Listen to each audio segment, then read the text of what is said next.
The following may contain offensive language, adult humor, and or content that some viewers may find offensive. The views and opinions expressed by any one speaker does not explicitly or necessarily reflect or represent those of Mark Radulich or W2M Network. Please listen with caution, or don't listen at all. Hooray for Hollywood, where stars are living large, in mansions with their servants and their credit cards in charge, with fame that's fleeting, but the egos never change, where everyone's a genius, except the ones who really arrange. Hooray for Hollywood, where the scandals always sell, where every whispered secret is a new tabloid's tell. Oh, how we adore the endless red carpet galore. Hooray for Hollywood, where less is always more. Ladies and gentlemen, boys and girls, children of all ages, you belong up there, are listening to a Radulich Broadcasting premiere podcast. Damn you, Blumhouse. And here's your host. He thinks my tractor's sexy and my grits are greasy. Ladies and gentlemen, hardcore butcher and barbecuer extraordinaire, the king of Sting, the mate that creates your plate. Ladies and gentlemen, from the restaurant at the end of the universe, Robert Winfrey. Yay! No, I'm at the other end of the universe. I just said the end. Yeah, but the other end of the universe. You are obstinate and annoying. Not to mention totally missing the point of the end of the universe. It's not location, it's time. Who invited you? None of you get... How did all of you miss that reference? Okay. There's a lot of references going on here. You're going to have to pick one. You're making a Hitchhiker's Guide to the Galaxy reference. Yes. I'm making a movie Hitchhiker's Guide to the Galaxy reference. Oh God, what a deep cut that is. Yeah, and I'm making a Hitchhiker's Guide to the Galaxy book reference. So I know, that is the joke about that. But in the movie, they go to the restaurant at the end of the universe, but they go the wrong way, so they have to go to the other end of the universe. It's also the title of one of his books, which brings me to the most important thing that's going to be said on this podcast. So it was suggested to me that I should do a Fra Diavolo live album. And Jesse last night on Source Material were playing around with covering a song that you've already done, but just adding live sound. It is doable. It takes a little bit of work, but it is doable. So coming next year after Master of Ovens comes out will be Fra Diavolo live from the restaurant at the end of the universe. Of all the locations you could have chosen. Well, I mean, I can't send them to like a real place. It's not a real band. Has that ever stopped anyone else from booking real venues? I mean, if you're a band like Fra Diavolo, where your whole gimmick is food puns, what location would have been appropriate? Like, what do you want me to do? The Grand Ole Opry? I might have just gone with Hell's Kitchen. Live from Hell's Kitchen? What are we, fucking Daredevil? Come on, Daredevil! Well, then you can leave it as an open-ended as to whether or not it's a subset of New York City or a restaurant. Is there like a goofy, get off of that? Is there like a goofy like place in Dante's Inferno, like a deep cut reference maybe, live from this particular circle of hell? I could find which of the Malbolgias we could go with. But maybe something that represents like gluttony or something like that. Well, gluttony's much higher. Like that's like you're still muted, Alexis. Son of a bitch. Yeah, gluttony's the second ring. Yeah. I don't think it matters. My point is I picked restaurant because food band. So live from the forest of suicides. Live from the city of Dis. None of these are better than Restaurant at the End of the Universe. If you have something that is better at the Restaurant at the End of the Universe, I would gladly take your free advice. But right now, you guys are coming up with bupkis. Feeding Satan in the depths of Judaica. Here is Fra Diavolo. Okay, write that down. I'm going to need it as my intro. Because you can and when you add, you can add lyrics, and the lyrics can be just them talking to the crowd. That's a great intro. live from whatever mishmash you just said. Robert, what are we agonizing over tonight here in the Church of Rattledge? Well, we're deciding whether or not we want to adopt the creeds. We shouldn't. Sorry. We're tiptoeing around this because none of us have anything really good to say about the movie we're going to be discussing. We are tackling, God help us, Five Nights at Freddy's 2. Five Nights at Freddy's 2 is supposedly... They could have just called it 10 Nights at Freddy's, but no.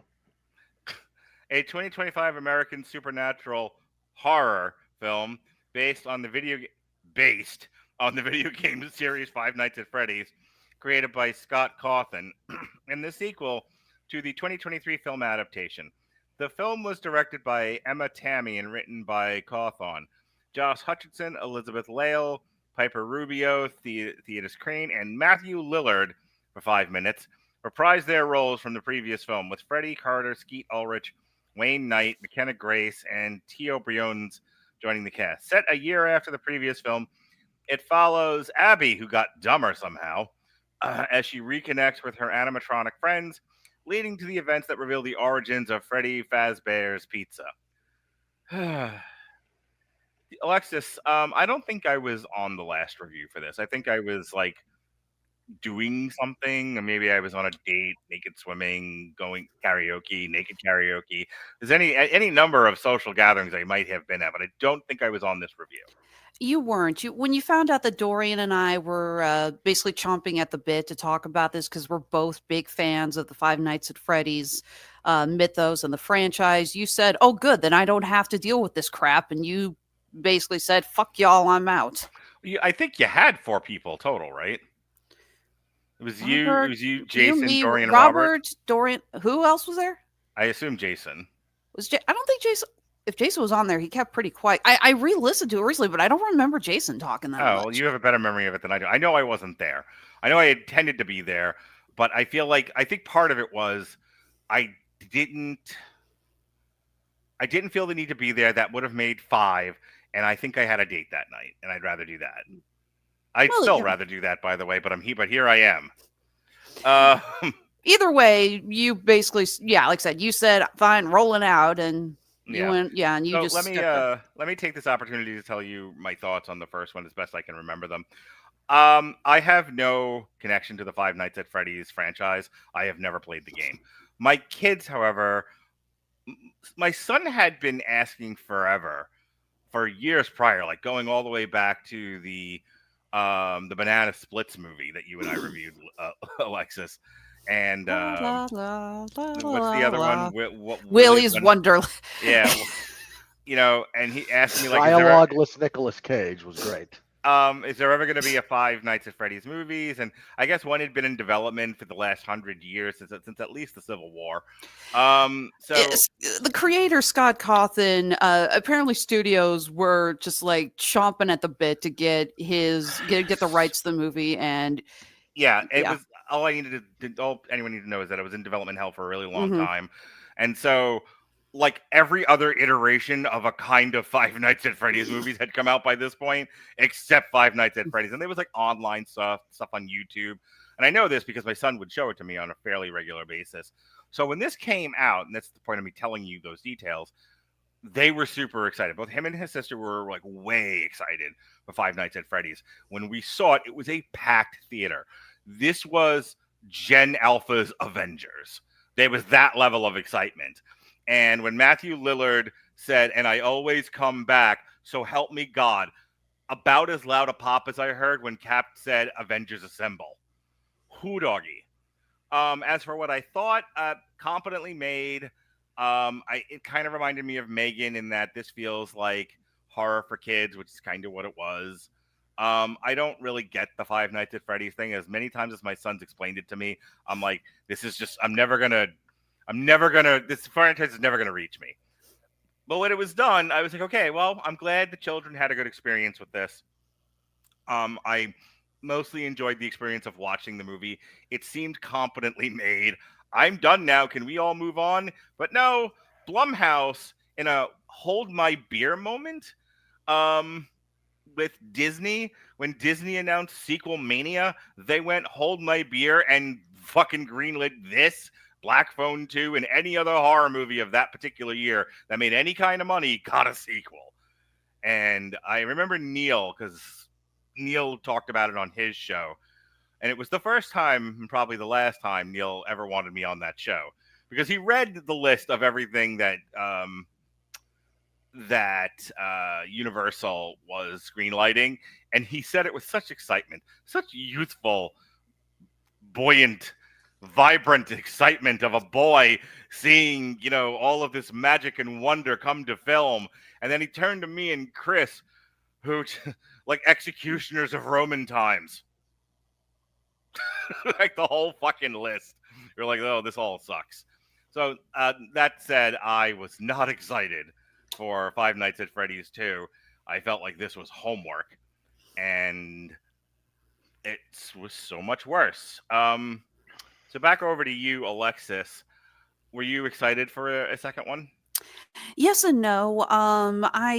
Again, when we reviewed the first one, I said that I enjoyed it, but there were a lot of, I don't know, say plot holes, but I felt that there was a lot of parts that weren't either very well explained or they didn't really, answer what had happened. I think at the end, we were like, so wait, is the aunt dead? Because I don't know if this guy's going to get to keep custody of his sister with his dead aunt face down in his living room. But I enjoyed it for what it was. And I am a huge fan of the Five Nights at Freddy's franchise. Really enjoyed it. I love seeing what it's become. And yeah, I do love all the spin-offs that we talked about. I still remember when we reviewed the Banana Splits movie, I think we both agreed this had to have been a Five Nights at Freddy's proto script. And when they didn't give them the rights, they were just like, okay, fine, here, cross out Freddy Fazbear, Banana Splits. Yeah, literally like copy, highlight, replace through the whole script. Yeah, how many Five Nights at Freddy's scripts got turned into something else? Robert has left the building. We have a comment here from YouTube. I liked Five Nights at Freddy's 2. Was it a good movie? No. But I don't think so. But I enjoyed the dumb stuff and the Easter eggs. And as a Five Nights at Freddy's fan, I'll tell you this: as I kept, I don't want to get into the review necessarily just yet, but propriety is the thing. But I kept like elbowing my son. I was like, "Is this in the game?" Like, I kind of lean into the curmudgeonly old man thing. It's kind of become my thing since I was 16. But you're an old soul, Mark. I really am. You're the old man in the mountains. I don't want them painted. Thank you. But I was really like kind of looking at him through a lot of the movie, going, "Is this in the game? How about is this in the game? Is it? Why are they doing this? Is this in the game? Do people like this? Is this the way you like it?" And every time he was turning to me, he was like, "Father, they're making up stuff out of whole cloth here. This is nonsense. This is like he was having an existential crisis. He was like, none of this is in the game. None of it." He's like tearing his shirt. Like, I've heard reports from some fans. Some are saying that if you pay attention, the mythos from this takes a lot of sampling from the other games. Like they took what they wanted from all the other games, shoved it in a blender, and hit frappe. Right. It doesn't even get blended properly is the problem. It's like the world's worst screen. And the other problem is that, it doesn't get blended properly, and they add their own stuff into trying to connect it together. Watching this, I literally sat back and I'm like, okay, there is a Five Nights at Freddy's movie here. But this script was heavily rewritten by someone who clearly has never played the games, has never watched a Markiplier video, has absolutely no idea what the hell they're talking about. So, Robert, I'm going to take a wild guess because I know you and love you. You were not looking forward to the sequel. No. Okay. Look, my reaction to the first movie kind of went as follows. I didn't like it, but I thought it, like you, I thought it was mostly competent, and I was genuinely happy for the Five Nights at Freddy's fandom. Like, you guys got a mostly competent movie that seemed to care about what it was, and you got to see something that you enjoy represented well enough on the big screen. If it missed me, it missed me, but if my kids are any understand. indication, it was definitely a love letter to the fans. There's a difference between a horrible movie and admitting when you're not the target audience. So keep going, Robert. And then we get to this one. All right, just go into the plot synopsis. Let's get this over with. So as you mentioned, this is set a year after the first one, and what's her nuts? Afton's daughter is having Vanessa is having nightmares and struggling with, everything. And Abby, the little girl, who's the key to everything, kind of, is actually kind of integrating fairly well into school. She's become more outgoing. She's kind of gregarious, and she's making friends. And then there's nothing but whine about not having her old friends, which seems really ass backwards, but hey, I'm not a writer. And Josh Hutcherson, Mike, is trying to paint a house. I'll leave that to be a potential metaphor. never found out if you found another job. I hear he paints houses. Anyway. There we go. There's the reaction. I got that reference. Now, our big thing here is we also get a flashback to the original Freddy Fazbear's, one of the original incidents at the original location. We see a girl named Charlotte see a boy, little kid, get abducted by the big yellow rabbit. And she goes and she saves him. But in the process, she is stabbed in the back a few times. She stumbles through into the room with all the people and screams to the heavens. And then collapses dead. And the marionette creature rises from the trap door, and this is where her spirit goes. So at this location, at the original location, we've kind of gotten rid of, we've moved the kids' spirits into a better place, and they're all kind of sitting on the ghost of Matthew Lillard, so he doesn't go anywhere. But a bunch of people from one of the innumerable paranormal investigation TV shows that were a blight upon the earth from about the year 2003 to 2005. Sorry, they say this takes place in 2002. So yeah, when I saw that, I was just like, "Oh, good, another one of those." Yeah, these were everywhere from 03 to not 05, 03 to about 11 or 12. Mm-hmm. They were everywhere. There were a million of these things. Every cable channel had a version of this that they could spin to be in tune with them. There was one for the Animal Planet. There was one for the History Channel. There was one for the Discovery, everyone. So one of these groups gets called by Michael, played by what's his nuts from all the dog TikToks. I kid. He's actually supposed to be a legitimate actor. And they go to this location and they look around and things go badly and they die horribly. And the girl, because of course it was the girl, gets possessed by the ghost of Charlotte, who had been kept mollified by a music box that for 20 years hadn't run down. Okay. But this is a bad thing.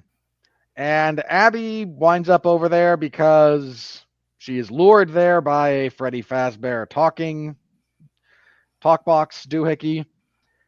And she is then tricked by the animatronics that are there because there's more of them. Like, yes, we're your friends. We're not. We're all being controlled wirelessly with Wi-Fi technology from the 1980s by the marionette here. Can I tell you that's the stuff I had the hardest time with, but keep going. And Abby is then lured into releasing them. Vanessa shows up. She gets strangled by Charlotte. Tell me the code to release us from the perimeter lock because we have a doohickey that you've decided exists, so we can't leave. And she goes, no, I won't tell you. And but there's a little girl, and I will kill this little girl if you don't. She goes, no, you won't. You're a decent person. Are you willing to take that risk? Well, yes. But no. And so she gives up the code, and now the animatronics are free to roam and cause havoc outside of the pizzeria. And it just so happens to be Faz Fest. So the animatronics can walk around without attracting, police attention or scrutiny. They could have just as easily said this was on Halloween, and it would have made a lot more sense. No, we have to invent an entire holiday out of this. But Entire Charlotte's holiday whole, nothing. Have you seen the cosplay list planned at Comic-Con? That's just an average weekend for me. so Charlotte has a grudge against parents. All of them. Well, she tried to get the parents to notice there was a kid being abducted, and they were all like, ew, children, why would I listen to a child? Ew. So I mean, I'm serious. I have no idea why all these adults she turned to were like, no, don't want to talk to you. Go away. So she has a grudge against all kinds of parents. So, okay, we're just going to end the species here. And they go on a mini rampage. Nothing major happens. Charlotte goes out to hunt them down while Mike stays behind and shuts down all the animatronics and gets to do a few things from the game. It all doesn't. He shuts them all. I'm waiting for you to be done so I can talk about that. It all doesn't matter. They shut them down briefly so that our body count is limited to Newman, basically. Wayne Knight, you deserve so much better than that. No, he doesn't. No. He's a really kick-ass voice actor, okay? Yes, he is. And he does. And every time he dies on screen horribly, it is well deserved. Here's the thing: the actor wasn't killed. The character was, and the character was god awful. Yeah, no question about that. Keep going. I wanted a Dilophosaurus to show up. That's all I'm saying. Oh, good. Someone else made that reference. So they and now, but the problem that they run into is while all the other ones may be shut down, the marionette has infested Chica, and she's the one that's got Abby, and we don't know what to do because now they're all powering up again. So Mike drives over to the other location and says, please, if Abby was ever your friend, to all you animatronic doohickeys, you have to help her now. Now is the time for all good men to remember their oaths. We shall fight the animatronics on the beaches. We shall fight them on the show. Then he goes to try and help. And then this all goes sideways because the marionette shows up and possesses Abby. Chases Vanessa around for a little bit. Mike shows up with the music box, and oh no, a tune. My one weakness. There's a music box he got from Skeet Ulrich, who is Charlotte's father. And she slinks away like, no, not tinny music. I can't take it. And then Michael shows up. He's like, I am also the child of Matthew Lillard. And you, my sister, have betrayed the family legacy. This would have gone so much better had they all been Spanish and this was in Spanish and it was a telenovela. And don't change any of it. Just make them all speak Spanish. No. You at that point you have to recast Vanessa as Sofia Vergara, but other than that, we're good. And he goes, come back, join the family because atavism. And then she goes, no, I will not. And he goes, well, okay, then you can all die. And then the good animatronics show up and they beat the old ones because there can only be one. I was really hoping they would form Voltron. Okay, what's better, a Highlander reference or a Voltron reference? The budget wouldn't allow for the Voltron thing. So really what we have here is Super Cena taking out the Nexus. Wonderful. But in a bizarre twist, so Michael then escapes. He gets clotheslined, but much like everyone taking a clothesline, walks it off. Vanessa goes to leave with Mike and Abby, and Mike goes, just stay away from me. Like that 8-year-old redhead with the bowl cut at the end of Bully. And just says, no, stay away. And Vanessa gets sad, and then Charlotte's ghost possesses her, and we're warned all the other animatronics die because they can't survive outside of the location. But they're warned that now that we're not sitting on Matthew Lillard, he will come back stronger than ever because we're making another one of these. And he's probably showing up in the next Scream movie if everything is, So the comment over here is, an issue is they added Vanessa and Abby as new characters in the first. William Afton doesn't show up into the third game. For the second one, they changed the puppets and Michael Afton's motive. Okay, well, that's good to know. All right, Alexis, I have 4 minutes and 31 seconds left of the first half. So why don't you tell us what you thought of this movie? I am convinced that someone wrote a script for a somewhat decent Five Nights at Freddy's 2 movie, and then someone who has never played the games or has only a passing familiarity with the games came in and did massive rewrites. There is minimal that this movie has to do with the game. The scene of Mike in the security office with the mask, that is from the game, and admittedly, I did enjoy that. I do love the little moments of him going, why was this place designed without a door? Because I think we all shouted that at one point while playing that game. But this movie commits the ultimate sin is that it is not scary. Five Nights at Freddy's is horror. And I understand it's a PG-13 film. I get it. We're not going to get blood, gore, massive scares. Which means we're limited to the world's worst jump scares over and over and over. You know what? It's so really quick. A little ways back, I'm on TikTok, and it was very popular at the time to say, if you whatever you do, don't look up these 3 kinds of TikToks. And one of them was the cow, and then the next one was like 777, and it was just horror TikToks in a loop. And one of them, which made me throw my phone, was a guy in like zombie makeup, and he's like on what looks like stairs, and he is crawling in fast forward at the screen. And because I'm a giant pansy, oh, it's gonna get me. In my defense, both my kids reacted the same way when I showed it to them later. My point is that guy that's this whole movie. It's creepy thing crawling at you at high speed. That is the length and breadth of the horror of this movie. Back to you, Alexis. When we reviewed the first one, we talked about the use of jump scares, but we admitted that some of them you take with a grain of salt because the Five Nights at Freddy's franchise is jump scares. That's part of the fun. These animatronics come out and get you. Then you play Security Breach and you have the map droid, and that is the single scariest thing ever. And you all sit there and go, Hutch, sick son of a bitch, program that. And this has a decent amount of jump scares, but they're not good jump scares. You can have jump scares in a movie and have them be effective. Go see It Chapter 1 if you need a further, look at that. None of these jump scares are scary. I think that I can count. Yeah, there were 2 moments, 2.5. I'll do 2.5 2.5 moments where I actually felt like a little bit of a chill and an adrenaline rush. One, when the vent falls open and the broken Bonnie is seen coming through the vent. That is a direct shot from the game, and it is still creepy as hell. Number 2, the mid-credits scene with the plastic tarp over Springtrap, a.k.a. the Yellow Rabbit, a.k.a. Afton's corpse. That I'm convinced a different director took over for that because holy shit, that was a really cool shot. And number 3, the 2.5 is the audio clip at the end from Skeet Ulrich's character where he talks about how the marionette is still active. Again, that was actually, it's like, it was a good little stinger. I got a little excited about that. But nothing else in this movie was scary. Especially not Megan Fox as the voice of Chica. I don't know why they suddenly decided these animatronics needed to speak at this early.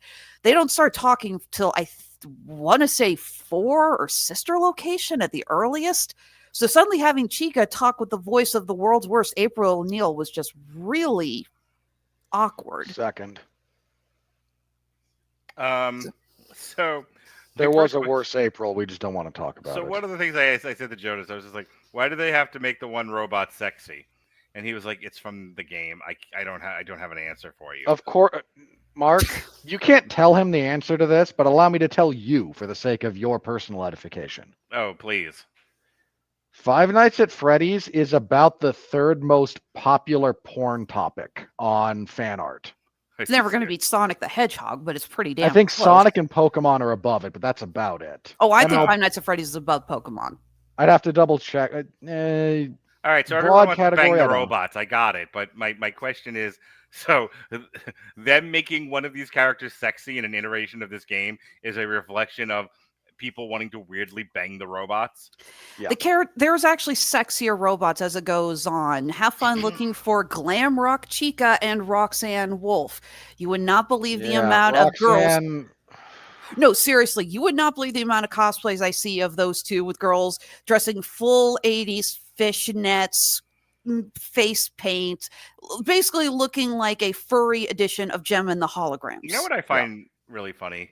That between Robert and I am more every day deeply cynical than I ever have been, and I was reminded recently that I was cynical at the age of 16. I have nothing but resentment and contempt for most people, and I'm the positive one. And then there's Robert, who is perceived as the negative, curmudgeonly, hates everything guy, and he's the one that has hope for humanity in a world where he knew they continued to make sexier and sexier robots to satisfy the perverted urges of the nerds and perverts that play Five Nights at Freddy's. I don't know how you hang on to your faith, but God bless you, brother. You are aspirational. Ask me about that let off him air talk, sometime. Alexis. No, Go ask ahead, me about Bro. that off air sometime. I'll give you the real answer. Okay. It's way not All related right. to what we're doing here. So No. let me continue with my review of the movie. A couple of things. One, I had to keep looking over at Joe to be like, the thing with the mask, he's like, that's in the game. The sexy robot, that's in the game. Like, you know, the marionette, that's in the game. And I'm like, okay, well, at least they're giving the people what they want. Nobody in this movie can act. I don't know what happened from the first one to this one, where at least they got by on kind of B-level horror acting. This is much worse. When I told Agreed. you earlier, When Wayne Knight genuinely gives the best performance, that's even questionable. I'm When I- aware, but it was the best performance in this movie. Fair. I'll argue that the 5 minutes that Skeet Ulrich and Matthew Lillard were on screen, they were doing a good job. When I told you earlier that this is the worst movie I've seen this year, it has nothing to do with Five Nights at Freddy's or anything else like that. It had to do with we couldn't even get competent craft out of this thing. From the first movie to this one, everyone forgot how to act. They're so much worse in this movie than they are in the first one. Like, Yeah.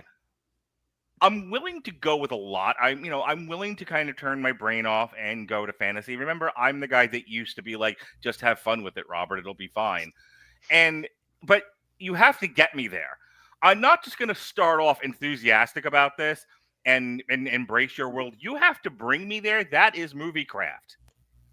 You, as the people making this movie, have to have people who you have to have a world that's fleshed out. You have to have people living in that world who feel like they live in that world. And you have to have dialogue spoken that sounds like it's coming from real people in that world. Zero of that happened in this movie. But Mark, weren't you? The robotics team was trying to defend the title. I'll say I basically started tuning out in the opening credits when they said that the girl who was stabbed in the back with a butcher's knife 3 times wasn't the problem of Freddy Fazbear's, because she wandered into a restricted area. Were you not done with your review? Did I cut you off too early? I'm honestly not sure we got. Look, I do stand by. I thought Skeet Ulrich and Matthew Lillard were good for the few seconds that they were on screen. Okay. So then there's the plot of this thing, which I couldn't follow, and it was No all one fucking could. hilarious. I was like, okay, well, the acting's not doing anything for me. The dialogue, we say that like this is written by ChatGPT, and that's kind of our way of saying like no one really put any thought into this. This legitimately felt like the entire thing was prompted by was prompted in ChatGPT, and no one bothered to look at any of it. Like, this is garbage from one end to the other. Plot makes no sense. It's still an ugly movie, even for horror. The acting is bad. But what about the characterizations? Do you at least like these people? No. Vanessa's terrible. And every time, and it was getting to the point where I can't remember if it was fucking Airplane or another movie where every time you turned, where they, Robert, help me with this, because the reference I'm trying to draw from is in the first movie, there's a character that tells a terrible backstory, and you're supposed to feel sympathy for her, and you're like, oh my God, what horrible thing happened to this person. In the second one, she does it again, and it's a joke. You're thinking of Hot Shots. Maybe. I think the female, because the love interest there has a tragic story that she tells in Hot Shots, and then she tells a different one in Hot Shots Part 2, but gets cut off because everyone doesn't want to hear it. Yeah, well, that's an example of what I'm talking about, but I'm thinking of something else. else. No, you're thinking of Gremlins. Yes, you got it. I knew you always come through. You're thinking of like, oh no, my dad died in the dead chimney. Santa and the chimney story. Yeah, and then the second one was like, okay, so I got this thing with the Easter Bunny, and everyone's like, nope. nope. So that's Vanessa for me, is that character, where like every time you're turning around, she has under the horrible backstory, and and it's the one part of the movie that was honest to me is I think it's Mike is the lead's name, where he's just like, enough with you already. You're a lion sack of shit by omission. You're a terrible human being, and then you have the nerve to be self-righteous with me, you cunt. No, thank you. Go away. All right, like one part of this movie that actually felt like it was performed by humans. Poor Abby. I don't want to make fun of a kid actor. She's fucking terrible in this, and they can't decide. She's not a terrible actress, but there is no sense of character for what she just is. She's terrible in this. I didn't say she was a terrible actor. In this she couldn't perform her way out of a wet paper bag. Not only that, but this is another one where they don't know what age this kid is, because she looks 14 and presenting and her character presents as 7. I was like, what the hell is this? They actually split the difference, and at one point she says she's 11. We kind of wondered that actually in the first movie. We talked about how we had a hard time pinning down her age because she seemed to be older than the toys she was playing with. But we commented that we thought maybe she was like developmentally challenged because she was going through such a hard time. Well, or not necessarily like developmentally challenged the way you might be thinking, Mark, but more like, oh no, I'm dealing with trauma, so I regress. Like my parents died horribly, so now I'm going to play with kitty toys to feel safe. If they were trying to go for that would be one thing, but I don't think they were. Oh no, the first one they kind of do that. In this one, I don't know what the hell they're doing. No, in this one they can't decide if she's, like I said, my 11-year-old made dinner tonight. Not every 11-year-old is. Stop thinking anyone under the age of 18 is 5. That would be nice, because I swear to God that's a thing in Hollywood. And that's a thing with some real people, too, where you think just because someone's a child that they're half stupid and incompetent. This is why we get the Minecraft crowd. When you fucking weaponize incompetence and slather it all over an entire generation of kids, you think they're all worthless, and they're not. Some of them are actually capable human beings. And it just pissed me off watching this. It was like, I couldn't wait for this movie to be over. What else? Mike in the computer room. I have been waiting all night to talk about this. Robert. Mark. Picture. It's Madison Square Garden. The year of our Lord, 1998. The Rock is leading the Nation of Domination. Triple H is leading the second iteration of D-Generation X. And they meet head-to-head, butt-to-butt, for the Intercontinental title, which can only be contested in a ladder match at Madison Square Garden. And The Rock, after, him and Triple H beat each other up for 10, 15 minutes, goes for the title, but he's not going to win this match, Robert. He's not going to win this match because neither one of them have a sense of timing on how to do this. The Rock has to suddenly come down with a case of arthritis. Or why isn't he grabbing the title? So he does one of these. And then Triple H, finally remembering he's supposed to knock the Rock off the ladder, finally gets up and does so.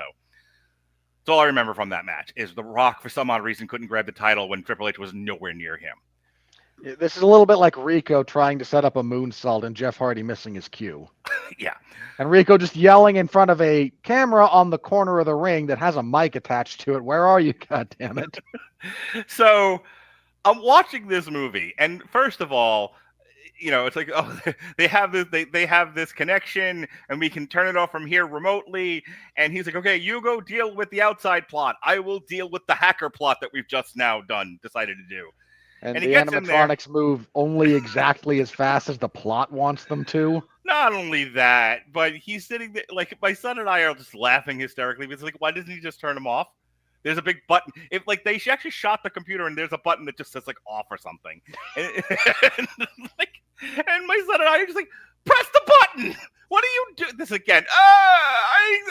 So instead, he bumblefucks around on this thing like he's never seen a computer before, and he's like, "Well, what if I do this and what if I do that? And I have found them. Look at that. Look at what I did." And now that we've created an artificial instance so that we can do some of the game mechanics. That scene reads like we want to do the thing with the mask, but we don't have a good reason to do it, and it works in a video game because it's a fucking video game. But it's stupid in real life, and the difference between a good video game adaptation and a bad one is either you have a good reason to do that or you don't do it.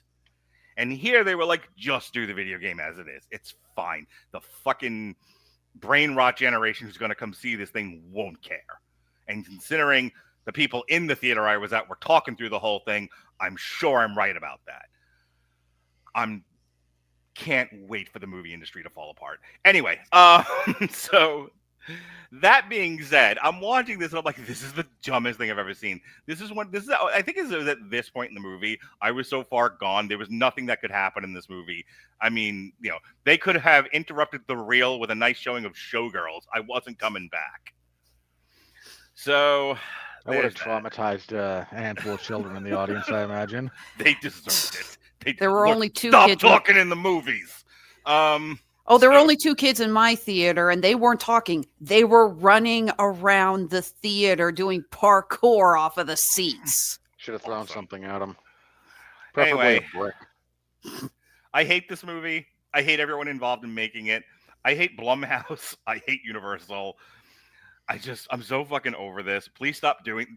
And then that stinger ending at the end where she gets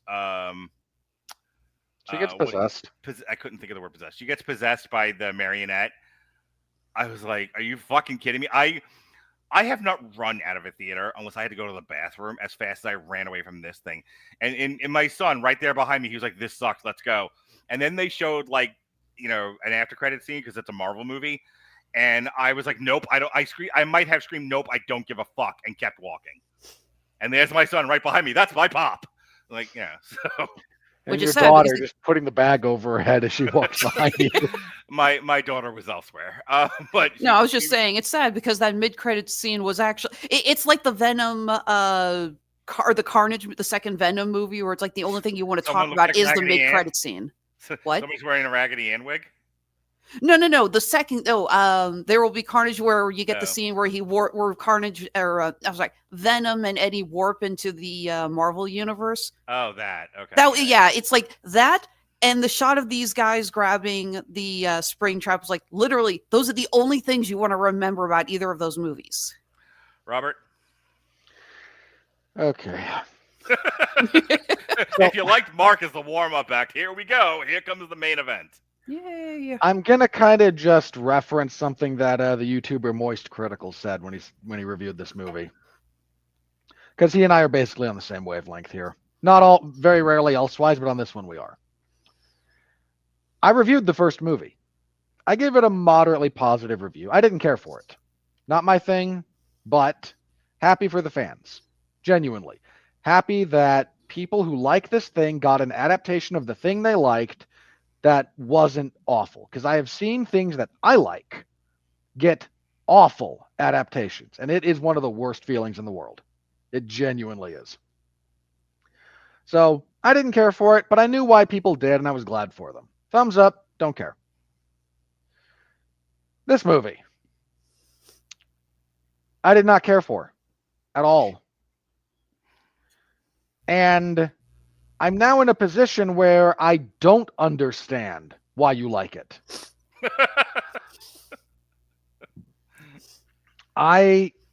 There's a segment that I understand is just so captured by their IP that they literally do not care how bad it is. You're the kinds of people who, how did Moist Critical put it?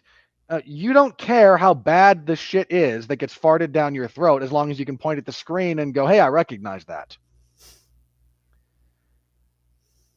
I'm not trying to insult anyone who's a fan of the franchise. I'm really not. But if you are a fan of this franchise and you saw this movie, for the love of all that's holy, demand better than this.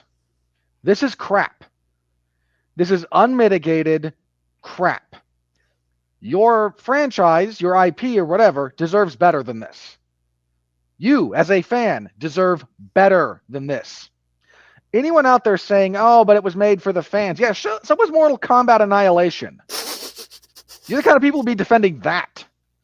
This movie is on par with that. This movie is on par with Silent Hill Revelations, which I suffered through, by the way. I'm trying to think of something that I've... This is almost Street Fighter: The Legend of Chun-Li bad. Okay, Robert, it's not that bad. Almost. It's up there. I can't think of anything off the top of my head that I dearly love. It is beloved to me, and if anyone touches it, I'll be sad. Other than like Lord of the Rings, but Lord of the Rings got a great adaptation, and I can't think of a bad one. The closest I can get to The Hobbit, but The Hobbit didn't make me... The Hobbit wasn't incompetent. You haven't watched Rings of Power, God bless you, don't. I haven't watched the second season of Rings of Power. Oh, well, if that... Okay, I'm thinking movie to movie. You want to go there? Sure. Yeah, Alexis... I'm happy. We're going to whatever here, into whatever like kind of pseudo zone here. So people like watching this, like, why do they just hate fuck everything? Because again, it would be it's not that we haven't had this happen to us, because as Robert just pointed out, I love Lord of the Rings. Lord of the Rings is one of the, not just one of my favorite things of all time, but one of the best series of movies ever made. And then we get Rings of Power, and it's like, what have you done to my baby? You know, if you're going to spend millions of dollars on this IP and keep doing TV and movies, as Robert's saying, I want better than Rings of Power. I don't want it. I don't want that. I want more of what Peter Jackson gave us, to your point. That's what Robert is trying to say about the Five Nights at Freddy. It's not that this is just a bad movie because Five Nights at Freddy sucks. It's a bad movie because they poorly adapted it. Go ahead, Robert. Yeah. So, again, demand better of your adaptation. Don't just mindlessly consume whatever they throw at you because it has the IP attached to it. This is how you get just everything worse and worse and worse. Don't do it. Have some self-respect. As for the movie itself, you have a couple of creepy visuals, but they wear out real fast. This is nothing but jump scares, which have their place, but when you do the same kind of jump scare over and over and over and over and over again, it loses all sense of power after the first one. So, to your point, to back up your point, if you've ever done a series of haunted houses, like Universal's Halloween Horror Nights, or in Florida, there's a bunch of these that are outside the major theme park. So it's, you go to this house, you walk through it, it has a theme of some sort. This one is The Black Phone 2. This one is Terrifier. This one is The Exorcist. Whatever. And it's literally just like walk in a hall. And because they can't touch you, or or a fight breaks out. It just goes, well, there's some that you can't. There's some that can, but you have to sign waivers. It's a whole thing. Yeah. And they jump out, they go, Ooga Booga! And you go, oh! You know, heavens to Betsy. And then you keep walking over, and another guy goes, Ooga Booga! And you're like, heavens to Betsy. And by the fourth or fifth Ooga Booga, depending how long these things are, you're like, all right, I just want to get out of here. That's effectively what they did with this movie. It's a haunted house full of jump scares that lose meaning as the movie before you get to the end of the movie. Keep going.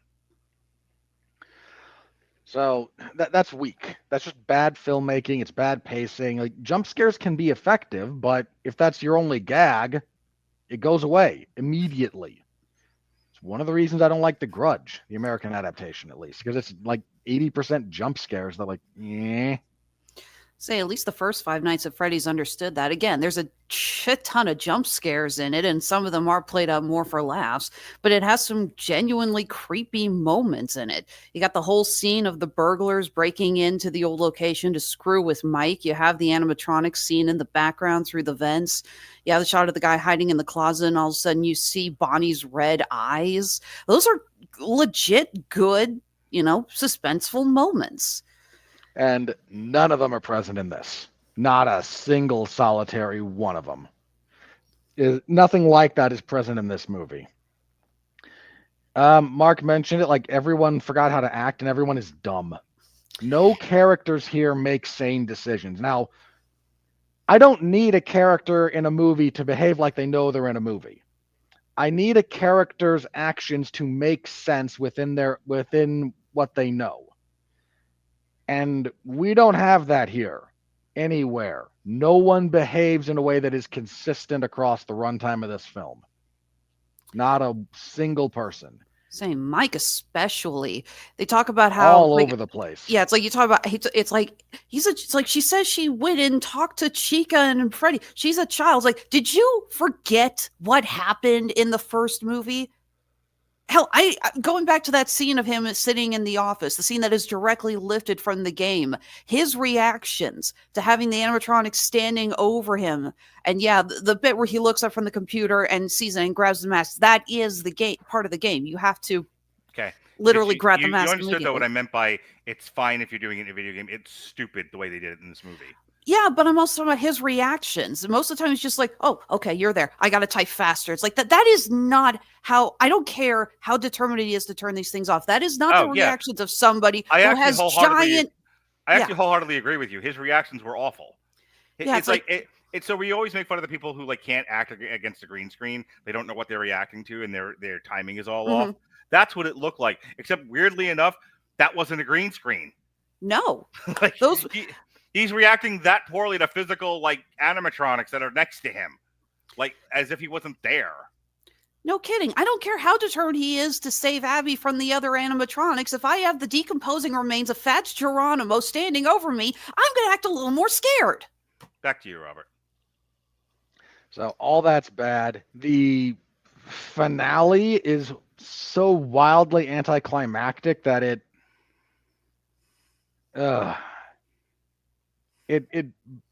defies description to just be that big of a letdown.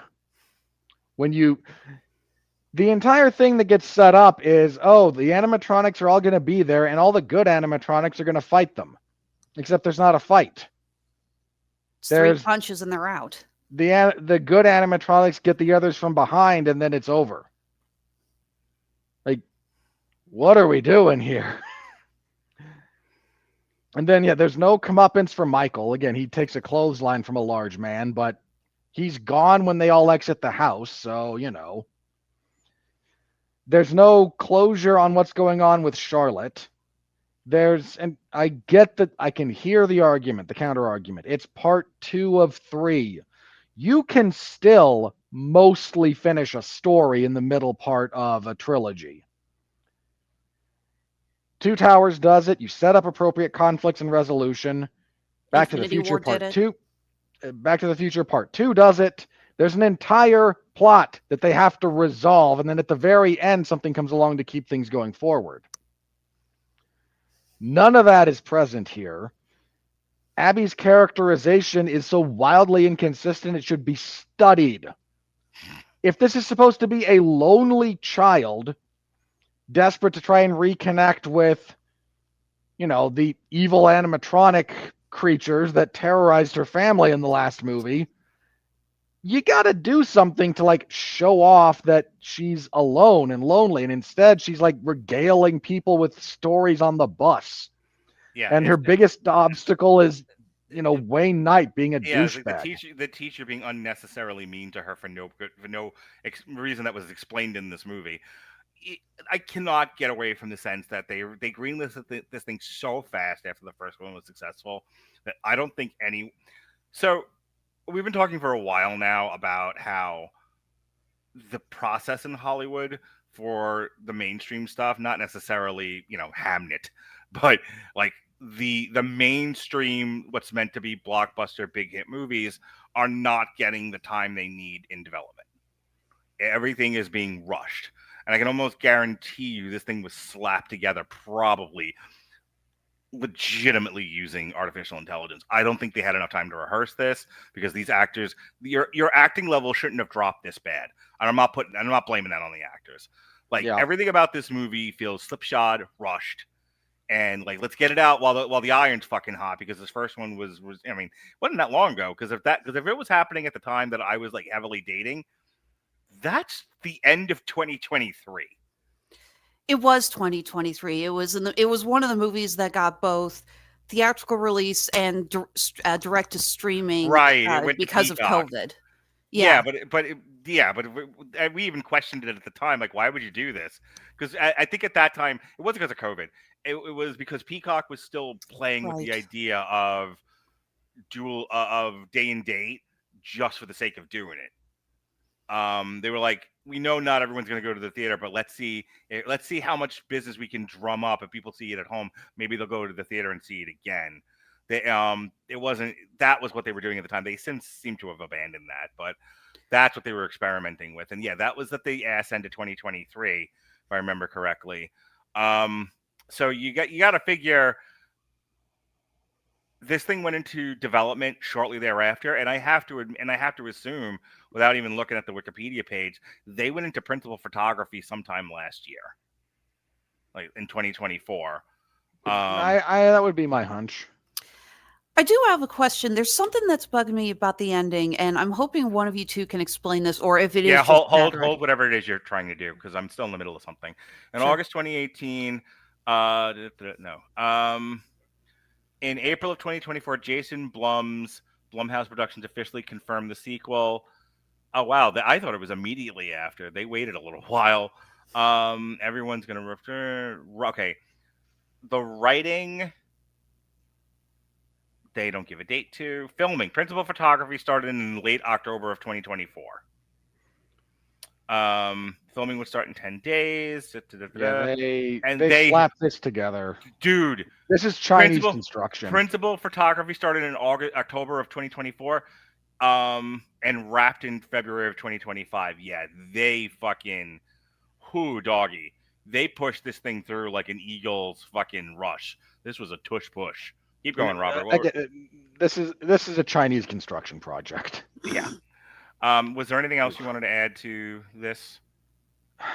Yeah, not getting Skeet Ulrich and Matthew Lillard on screen at the same time together was kind of a bummer.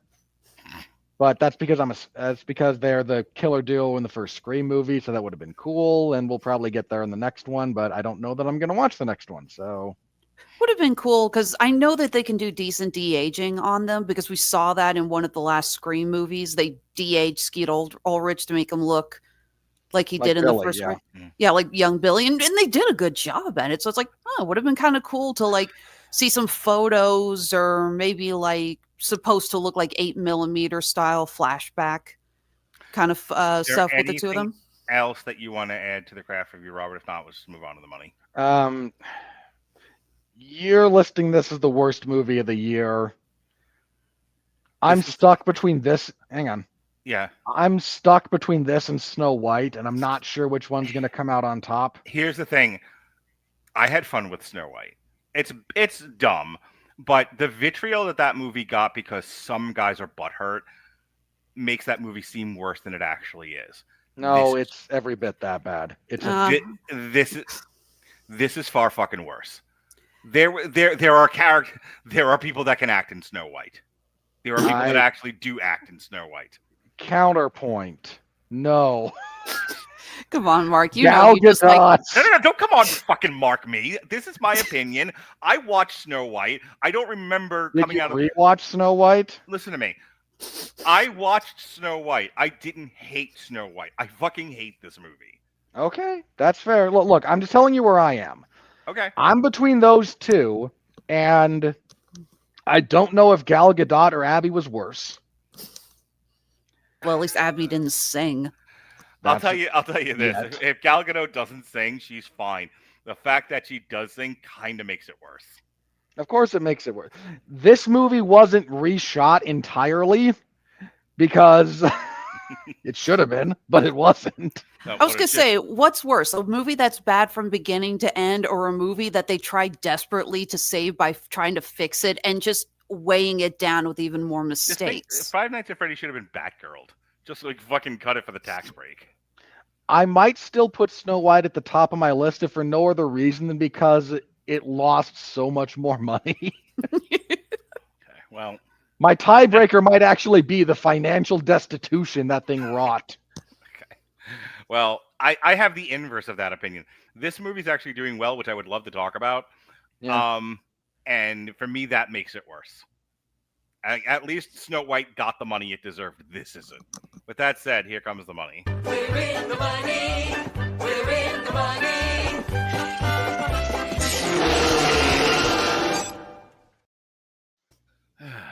Alrighty. On a budget of 30 million?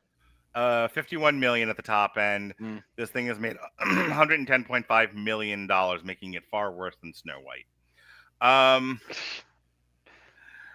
Five Nights at Freddy's, as of December 7th, has grossed 64 million in the U.S. and Canada, 46.5 million in other territories, for a worldwide total of 110.5 million. It was produced on a budget of about $51 million. It opened in the United States and Canada. Five Nights at Freddy's opened December 5th, 2025. It made 24.5 million on the first day. 7.2 million Thursday night previews. The film grossed 63 million in its opening weekend, reaching number one at the domestic box office, and that's all it says here. It was the number one movie of the weekend. It knocked Zootopia from 1 to 2. We'll talk about Zootopia more in a minute, guys, I promise, because its domestic take is just kind of middling, but worldwide. Yeah, it's doing World of Warcraft numbers. Wicked for Good dropped from 2 to 3. Once again, a 71% drop for Wicked in its, second or third week? Third week, yeah. That thing is not going to do as well as the first one. Jujutsu Kaisen debuted at 4. Now You See Me, Now You Don't dropped from 3 to 5. Kill Bill, The Whole Bloody Affair, which I would have loved. So I'm annoyed about this because earlier in the year, my kids and I were having a movie night, and I showed them Kill Bill because I wanted my son to see. It was last year, and I know why I did this now. So we had just seen The Crow, and we do the thing. He does the thing where he kills everybody in the opera house, and I was like, "Hey, you want to see that scene done well? Let me show you Kill Bill." So sometime later, we watched Kill Bill, and then they were so excited by how Kill Bill ends. They were like, "Whoa, there's another one of these?" And I'm like, "Yes, it's the second half of the fucking story. The other two snakes have to be killed." They're like, "Oh, well, we should stay up late and watch that." So we did. Had I known that they would release the whole goddamn thing in theaters, uncut, and with extra footage, I would have just waited. I would have waited, Robert Winfrey. I would have waited and showed the bloody affair. Wait, is it extra footage? I thought they cut out scenes. No, they added. There's an entire new animated sequence they throw in there too. Okay, I read the wrong article. I'm sure there is some trimming, but the whole thing's still like 4.5 hours long. I really wanted to go see that, but I couldn't quite make the time. Yeah. It's hard to block out 5 hours for a movie. Anyway, so that debuted at number 6. The Herderer debuted at number 9. Merrily We Roll Along 11. Fackham Hall 13. 100 Nights a Hero 17. Rosemead Frozen Peas debuted at 25. The Chronology of Water 29. La Grazia 31. Man Finds Tape 30. The fuck? 33. I feel like that's your second autobiography. Damn it, Rob, reason where I could. Come Closer. That's the name of my autobiography. 38. The third one. Third volume is Come Closer. Little Troubled Girls debuted at 42. All right, worldwide. Let's see who got kicked out of the top 10 this week. Fantastic Four. Fantastic Four is out of the top 10. Mission Utopia is now knocking on the $1 billion mark. It's gonna pass a Minecraft movie next week. Oh, so thank God. So Zootopia 2 got all the way up to number 4, pushed Demon Slayer out of the top 5, and Fantastic Four all the way out of the top 10, and Mission Impossible and Superman down to 9 and 10. Wicked for Good, because we talked about Wicked for Good's probably going to get into the top 10, knocking out another one of these. I'm less convinced of that now. Yeah, well, Wicked for Good is currently at 440. For it to do that, it has to get Still got to get to 6. It's got to get to 600 million, which it might. You know, Not you got- impossible, but again, I am less convinced of that now than I was. Here's before. the thing: we're 3 weeks into this, and nobody is saying a bad thing about Wicked for Good. It's fine. In other words, like there's no major controversy. There's nobody going on social media doing, mahalo means leave your daughter behind or whatever the fuck people were saying at the Lilo and Stitch. There's none of that. There's no talk from the usual group of neckbeards about how this is ruining the culture and testosterone and everything that gets in its way. None of that. It's just out there being a movie. So I would imagine with Christmas coming up and people who don't get to go to the movies opening weekend, they will eventually go see Wicked. I mean, I think there's a couple of problems Wicked's running into. One, as we mentioned before, like there's not nearly I think everyone who was really excited for this IP got all the excitement that we're going to get out of the first one. Like they're seeing. I agree with that, but I said that when we reviewed it. That, like, there doesn't seem to be as much buzz for this one as there was last time. I do think it's going to get a little bit of a shot in the arm because Cynthia Erivo just made history getting the Golden Globe nomination. She is the first Black actress to be nominated for Best Actress at the Golden Globes 2 years in a row. Would you like to do your rant, Robert, about how really with the first already? I could, but you don't do it when I set you up. You want to do it when it's interrupting something else we're doing? Usually. Okay. So hang on. The problem that Wicked for Good is running into is that it doesn't seem to have the same rewatch value that the first one did. Mm-hmm. People saw the first one multiple times. Yeah. Not nearly as much with this one. Well, So that's a problem it's got to overcome. Also, like Zootopia 2 just kind of took its lunch. Like, Yeah. I understand that the audience is not exactly the same, but there's enough overlap that Zootopia 2 just kind of scooped up all the oxygen in the room. Well, Zootopia 2 and Wicked for Good are pretty much two of the only real family-oriented films. The ones that you could take. I mean, obviously Zootopia 2 will probably attract a younger audience, but both are films that the whole family can enjoy. Like I said last week, right now the only people going to the movies are families, in numbers that matter. So, I think it'll get to 600 million, maybe just barely. So we'll see. I'm not as convinced it's going to stay in the top 10 at this point because we got to also make room for Avatar. It's going to be dicey. That bottom 3 is going to be real dicey right now. The race for 10th is going to be tighter than the race for like the top spot. Nobody's fucking touching Nisha. Okay? Well, Avatar might hit the 2 billion mark when it's all said and done. That's the only one, but I mean, like, nothing else that we're talking about, nothing else coming out for the rest No, of the I mean, year. Lilo and Stitch is like 900 million behind it. Yeah. Yeah. Like, it's Nisha and then Deep 2 is Lilo and Stitch. So anyway. So I just want Wicked for Good to beat Conjuring Last Rites because, man, was that a bad movie. So that's the top 10 for now. This weekend coming up is nothing of interest. So we're going to do Frankenstein next week. I said, I don't remember if I said it on air or off air, but I'm taking my kids to go see Hamnet this weekend because that's on the short list for Best Picture, if not the winner of the Best Picture. It's Chloe Zhao's attempts to detox after making a Marvel movie. Good. Get that junk out of your system, little girl. So that's what. So we're doing Frankenstein because nothing of value is coming out this weekend. The following weekend, however, is Avatar, and then after that we've got Anaconda and Marty Supreme that are coming out. So I bring that up only to say for young families. I mean, depending on what kind of family you have, you may or may not see Avatar. For the rest of the families out there, Wicked and Zootopia are there for you, and we'll see how that plays out by the end of the year. I don't have any articles up. I've already done a TikTok on this, so we can just kind of shoot the breeze on it because I don't have much more to say about it than what I said on my TikTok. But Netflix won the bid. There were a couple of different bidders: Paramount, Skydance, Pornhub, I think Universal Comcast. I don't think was in the hunt. No. But Netflix was, and there was a third one. I don't remember which one now. There was. I can't remember if it was. I can't remember what it was, but you're right. There was a third that just nobody really considered. Yeah. Hang on, I'm looking it up. So This was ultimately a 2-horse race between Paramount and Netflix to acquire Warner Brothers, because David Zaslav is the kind of person that, in a sane, civilized society, would have been tarred and feathered. Here's the long thing. ago. Thank you. This is a story 20 years in the making. Robert, remember the AOL Time Warner merger, the infamous one, the one that the only reason why anyone remembers it is because you're dorky wrestling fans, but it had far greater importance than that. Do you remember this? The dorky wrestling fans remember it in more detail, but everyone else should remember it. Yeah, it's a merger so bad it's literally taught in college courses as everything about this is bad. That if you'll listen to what was said about it by anyone, that wasn't so steeped in wrestling, they were in a cult.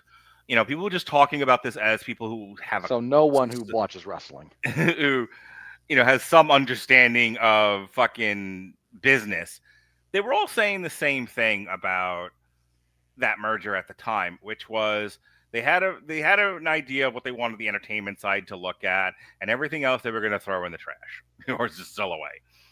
There was a whole like rebranding of this thing going on, and over the last 20 years, I feel like with the merger with Discovery, and every time Warner Brothers got in bed with another partner, there was always this thing of it needs to change or it needs to go away. It needs to change or it needs to go away. And I think, correct me if I'm wrong. Mm-hmm. Wasn't the parent company there the one who bought Blockbuster and then hollowed it out real fast? Yeah. So that's what I mean. This is not this giant. First of all, anybody that starts this conversation with, oh, well, if DC movies had done better, oh, well, if the Looney Tunes had done better, oh, they just saved the Looney Tunes. Harry Potter, but Lord of the Rings. Shut up. All of you. Noise. This has been a story 20 fucking years in the making of this company not just being mismanaged, because that's a part of it, but that's the smaller part. The bigger part of this thing is it was always, unless there was a major change in the way things were going, was going to get Wall Streeted. This thing was going to get stripped for parts. The people who invested in it were going to make whatever money they were going to make, and this thing was always going to go away. The fact that Netflix buying Warner Brothers has more to do with the WWE buying WCW than anything else, because that company was more or less destroyed, and all that was valuable about it was the content library. That's kind of what happened here, is that Netflix bought a content library because the company is more or less worthless. Okay, let's back up a couple of steps here, because there's a few things that need to be acknowledged. One, Netflix put in a bid that is not finalized yet. They're still finalizing the actual numbers. That's actually what I got the news here. Paramount has basically said, I'm down, but I'm not dead. And Paramount they have gone straight to the shareholders with $17.6 billion more in cash. So so Netflix has a better chance of getting it because Paramount Skydance is running up against antitrust. Except, Mark, who owns Paramount? Do you know who owns Paramount? Is it still Viacom? No, it's the Ellison family. Mm-hmm. Okay. Paramount CEO David Ellison. The Ellison family is like this with the Trumps. Mm-hmm. If you think this FTC is going to block that on antitrust laws, you're out of your goddamn mind. Okay. Look, I hated 98% of what Joe Biden did in office. The 2% I mostly agreed with was he actually had a decently strong FTC that actually kind of enforced some of the antitrust stuff. And it flew on autopilot, thankfully, as Joe Biden turned to pudding. It just kind of kept on going while everything else around him fell to shit. But no, man. Like, I know a lot of people are going, oh, but this is running into antitrust stuff. Two of the major laws that they would be running up against aren't on the books anymore. People forget this. So here's what I'm In going to tell 20, you. hang on, let me. Without knowing what the financials are, I'm going to take a wild guess. Netflix has got more cash on hand than Paramount does, seeing as Paramount just paid $1 billion for the UFC. Not as Paramount's true. Paramount is basically trying to put pressure on the shareholders to put pressure on the executives at Warner Brothers by saying, hey, it's like, if you go with our deal, you guys get more cash out of this. According to this, Netflix offered $27.75 for Warner Brothers and HBO. That's $23.25 per share in cash and $4.50 in stock. Whereas Paramount is now offering $30 per share in an all cash deal for the entire company. I want you to finish your point, but I'm going to throw this last thing in there. I don't have a dog in this hunt, and I'm tired of arguing about this already. I think Netflix is going to end up coming away with it, but let's say I'm wrong and it's Paramount. The headline here is Warner Brothers is going away. That's the bottom line here. So if we can ever get to like the second half of the story, which is the further, the further reducing of studios, Hollywood, the whole system, very quickly going the way of the dinosaur, that would be great. Go ahead, Robert. Okay, so a couple of things. One, as mentioned, Netflix has an offer that was accepted. Paramount's offer is technically less overall value, but because it's all cash, it all comes right now. Whereas a chunk of what Netflix is offering is stock options in what kind of becomes of the conglomeration. And deciding between those two is a bit of a finicky thing, and this is where fiduciary responsibility comes in. So Paramount at the moment, their big thing is looking at everyone who owns stock in Warner Brothers going, more money right now. Tell the people in charge because they answer to you. You are stockholders in this company. Here's the quote from Ellison.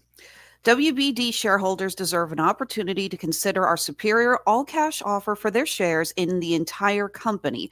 Our public offer, which is on the same terms we provided to the Warner Brothers Discovery Board of Directors in private, provides superior value and a more certain and quicker path to completion. We believe the WBD Board of Directors is pursuing an inferior proposal. So, again, some of this is just salesman BS, but anytime you do something like this, that's what you spew to the out there for talking points. So the question now becomes, again, as a matter of regulatory affair, will this go through? Now, the Ellison's relationship with the Trumps does bring up maybe the administration will not allow this because they'd rather Netflix go to Paramount. Yay, cronyism. WB. It's a thing, might happen. We're still a little ways off from that. That takes a while to get settled. But again, might happen. The real problem, as you mentioned, Mark, is what this means more long term. There's a lot of people doing the bend. Warner Brothers is having a great year this year, and they are, believe it or not. They are, I think, the most successful studio financially this year. They have the most hits. I'd have to double check that, but they're having a really good year. But as you said, this is not just about how well the movies do. This is an entire company. There's a lot under that umbrella, some of which has been going downhill for several years at this point. Their game studios have been falling apart for a while, just by way of example. Probably also worth pointing out the relatively recent opening of their parks, the new Harry Potter park and all of that, which definitely saw an increase in revenue for the company. Yeah, so there's a lot of moving parts beyond, boy, this movie made a lot of money. But the problem that we're going to run into here, and this, people overlooked this, we might have mentioned it briefly, but in 2020, they repealed a law, believe it or not. There was a law on the books, everybody, about how, and this goes back to like early days of movies, when a production studio owned theaters. There was complete vertical integration of what was going on there. You were a movie studio, so you made the movies, and you owned the theater, so you were the sole distributor. This gave every studio a ton of market power. This gave them unfair leverage over everyone they were working for, that was working for them. And they got sued over this. All of them did it because this was legal at the time. They all got sued. It went to the Supreme Court, and they were basically told, no, this is monopolistic. This is anti-competitive markets. You as a studio cannot own a theater chain, cannot own your distribution. And it stood that way for a while until 2020, when that quietly went away. It went away in no small part because there was an argument about, well, what if you own your streaming platform? If you're a production house, a production studio, and you own your own streaming platform, isn't that the same thing? First of all, yes, it is. The ruling was then, that's okay. And all of us who pay attention to these kind of things put our head through a wall because this is where it leads. Now, one of the oldest surviving movie studios, Warner Brothers is one of the oldest in the world, is up for parts. It has one of the oldest content libraries, not just of generic IP slop. This Warner Brothers produced classic films. I mean, genuine classic movies. Like Casablanca is a Warner Brothers movie, by way of example. And if that goes to Netflix, frankly, if that goes to Paramount either, but just for the sake of argument, let's go with Netflix for the purposes here. There are two enormous casualties that are about to come down the pipe on that. Theaters and physical media. Warner Brothers is not just, hey, we make movies. They also produce all the versions of that you buy. So if you want to go down to a store, you want to order off of Amazon a DVD or a Blu-ray or whatever of a movie so you can own it. They can sit on your shelf, and no streaming company can decide, no, we're cycling this out for the next indeterminate period of time. Netflix won't do that. Paramount probably won't do that because that's where we're going with this. They're trying to make Paramount Plus a bigger deal. So theaters have been going downhill for a while for a lot of reasons. Some of them their own doing, some of them not. But if you get to where your movies are going to have a, 14-day theatrical exclusive window, you're basically killing the entire theater industry with that when one of the only 4 major movie studios goes that route. You're cutting a fourth of what gets released, potentially more, depending on how busy a year they've had. And you're taking that away from any of the theater distributions. Again, you're removing such a giant portion of what makes the ecosystem work that it's going to just fall apart. So what's really funny to me is how there's this big push from different areas in the market to get people to stay home. They still want you to spend money, but spend money staying home. Have food delivered. Have streaming services. Don't leave your house. And internally, nobody wants to leave their house. Nobody wants to go deal with other people. Nobody wants to be out in the world. The few people that are still doing this, I mean, and I'm using, big, broad words here. Nobody, all people. Obviously, the reality is there are people still out engaging in the world. But by and large,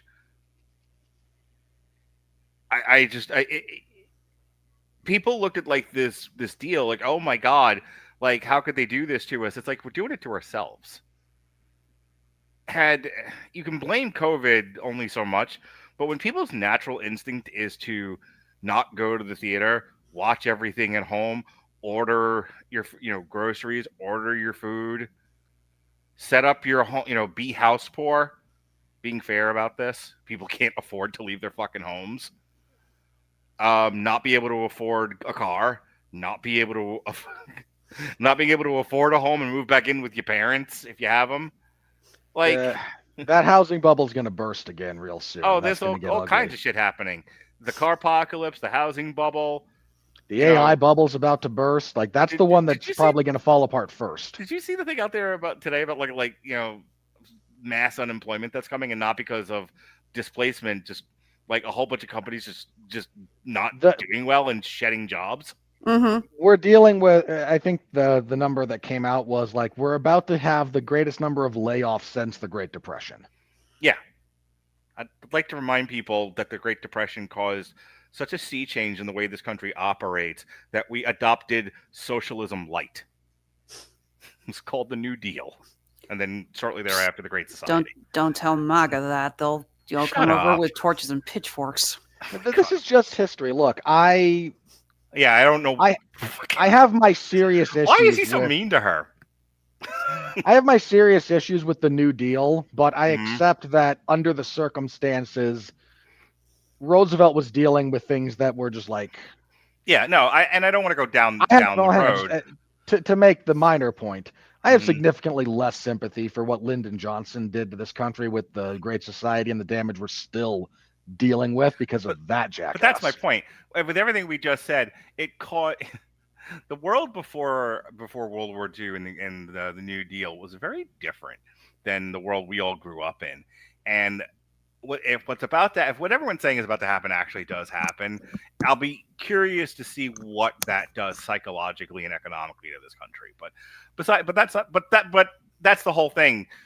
We're a movie podcast, so we happen to talk about movie news, and that's where we're focusing on this. But this story, one of 1,000.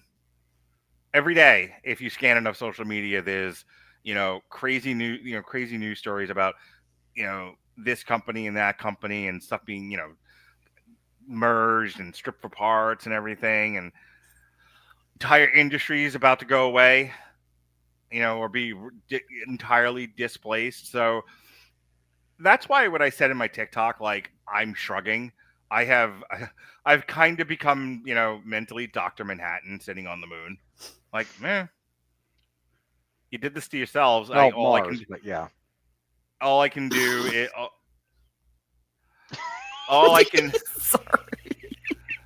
all I can do is hope my kids survive it. Yeah. So, speaking of if you're Dr. Manhattan, that's actually bad news because he's the creator of the DC universe canonically, and they're not about to survive this. I'm about to make you and Alexis do your own podcast. Alexis, you want to talk about the Golden Globes while I watch football? Yeah, sure. Let me go ahead and pull up the screen here. Legalized sports betting was a mistake, for the record. Legalized sports betting in Missouri has the rest of us pulling out our damn hair because now we can't go 5 seconds without getting a fucking ad for DraftKings. I cover MMA events. I literally get a DraftKings ad between every round. First world problems, fucking white people. Let's go. Okay. Should go ahead and say that we've only seen a decent amount of these movies, not all of them. We will be doing a full Oscars podcast in early 2026 where we will see hopefully all of the nominated films. So we'll have a little bit better of an argument. So I think here we're mostly just going to talk about what we have heard, what we have seen, and just some early predictions. So let's go ahead and take a look at our first. Tokenized Sinners. Good job. It shouldn't be there. Okay. You and I are going to come to blow about Sinners, no question. But what I'm laughing about is that we've joked about how the Golden Globe seems to be so freaking loose with their definition of musical or comedy. And you look at Sinners and it's like, okay, it is a drama, no question. But you guys really didn't take the opportunity to move that into the musical category. That just seems so like you. Frankly, if they did put it in the musical category, I'd be more forgiving of its placement here. Like as a drama, I don't agree with its positioning here. But that's as a drama because that's the category it's So in. I don't want to do like a full briefing on every one of these movies. Just share what got nominated where. Okay, Best Motion Picture Drama: Frankenstein, Hamnet, It Was Just an Accident, Sentimental Value, Sinners, and The Secret Agent.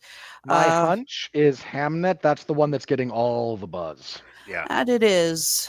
I've only seen Sinners and Frankenstein. I do need to make time to go see Hamnet.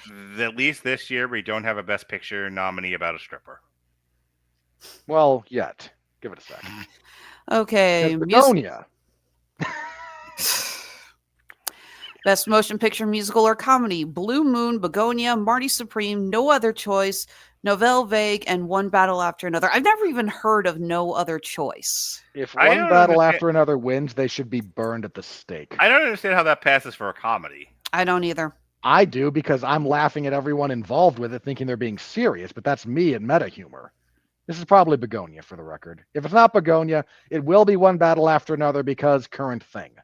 I've been hearing a lot of good stuff about Marty Supreme, though. I have not heard a single thing about that one yet, so we'll see. Okay, Best Motion Picture Animated, Arco, Demon Slayer, Elio, K-Pop Demon Hunters, Little Amelie, or the character of Rain in Zootopia 2. You guys gave Elio a pity vote. Yeah. Yes, That's, they did. That's on their due to Disney lobbying, as is Zootopia 2. Yet neither of those should be here. This is kind of down to Demon Slayer or K-Pop Demon Hunters, and frankly, you could flip a coin. My vote is for K-Pop Demon Hunt. I have no problem with Zootopia 2 getting the nomination. Haven't heard of Arco or Little Amelie. I don't even know if they've gotten releases here in the States. I'll go ahead and tell you, every year I do put in the discussion for the best animated feature at the Oscars. If Demon Slayer gets nominated, that's one of the few I won't be able to talk about. I haven't watched the anime, so I don't think I'm going to be able to have a real voice for the movie.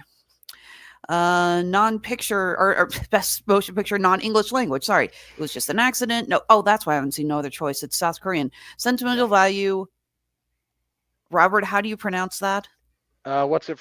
Do we know what country it's from? Spain. It would probably just be Sedat. Thank you. Secret Agent and The Voice of the Hind Rajab. So, wow, we actually have quite a few foreign films that are up for Best Picture at the Golden Globes this year. That's not uncommon, but it hasn't happened in a while. I'm pulling for No Other Choice because I actually think South Korean cinema tends to be really good when it's not just bitching about capitalism in the midst of your population collapse. Best performance by a female actor in a motion picture drama. We have Ava Victor for Sorry Baby, Jennifer Lawrence, Die My Love, Jessie Buckley for Hamnet, Julia Roberts, After the Hunt, Renee Renzi, I don't know, Sentimental Value, and Tessa Thompson for Hedda. Tessa Thompson should not be here. Frankly, neither should Julia Roberts. I haven't seen that one in question, but my hunch is she shouldn't be there either. This is probably the Hamnet lady. Jessie Buckley. Yeah. That reminds me, I'm excited to see her in the Frankenstein's Bride or Bride of Frankenstein movie that's coming out early next year. I think that looks good. Best performance by a male actor in a drama. Dwayne Johnson, Jeremy Allen White, Joel Edgerton, Michael B. Jordan, Oscar Isaac, Wagner Moura. This is actually a really stacked list, believe it or not. Mhm. Apart Oh, from Michael good. B. Dwayne Jordan. Johnson got a nominee for this. He should. He absolutely deserves that nomination for Smashing Machine. 1 million. Never thought I'd say it, but The Rock deserves the nomination. Yeah. Would you, if he gets, would you say he deserves a nomination at the Oscars for his Yes. role? We said so on the podcast. I assure Probably. you. Nothing that I've seen since we reviewed Smashing Machine has knocked his performance out of what would be a top 5 for me. I also said Jeremy Allen White will get nominated for the Springsteen movie. He also shouldn't win anything because reasons. You know what? This is probably Oscar Isaac or Dwayne Johnson, and I'm actually pulling for The Rock, believe it or not. I'm pulling for Michael B. Jordan. Playing the dual role of the twins in Sinners was really impressive, especially with how well he portrayed both characters. I honestly say I stand by what I said before. You forget it's two different actors. Every instinct in my body wants to make fun of you for that, except that I watched Sinners and I'm remembering his performance and I'm like, damn it, I want to make fun of you so badly, but you're not wrong. He really did a great performance in Sinners, and he, of this list, just off the top of my head, I would not be angry if he won. All right, so there's that. I also love Golden Oscar Globe, Isaac. so it's the Golden Globe, so it's gonna go to Wagner Moura. Like I said, a lot of forward film nominations this year.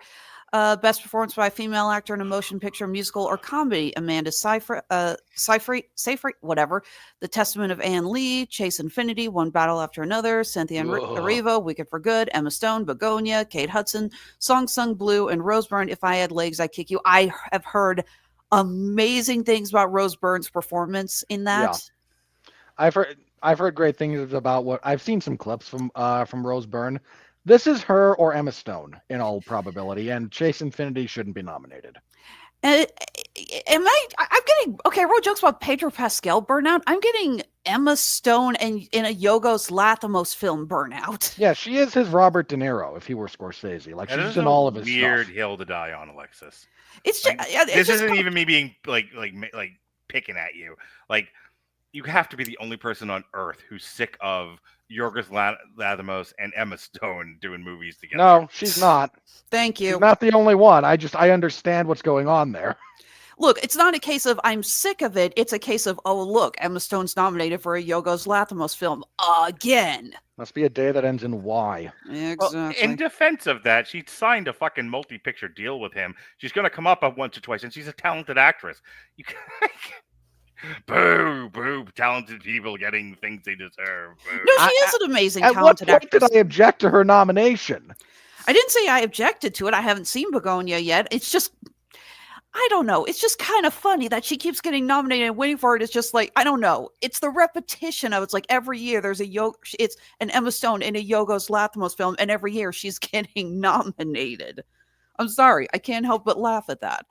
Best performance by a male actor in a motion picture, musical, or comedy: Ethan Hawke, Blue Moon, George Clooney, Jay Kelly, Jesse Plemons, Begonia, Lee Byung-hun, No Other Choice, Leonardo DiCaprio, One Battle After Another, Timothy Chalamet, Marty Supreme. I'm pulling for Jesse Plemons, believe I it am or too. not. If not him, then Lee Byung-hun. You know who's also in a lot of the most recent Yorgos things? Jesse Plemons. Very It's true. true. See?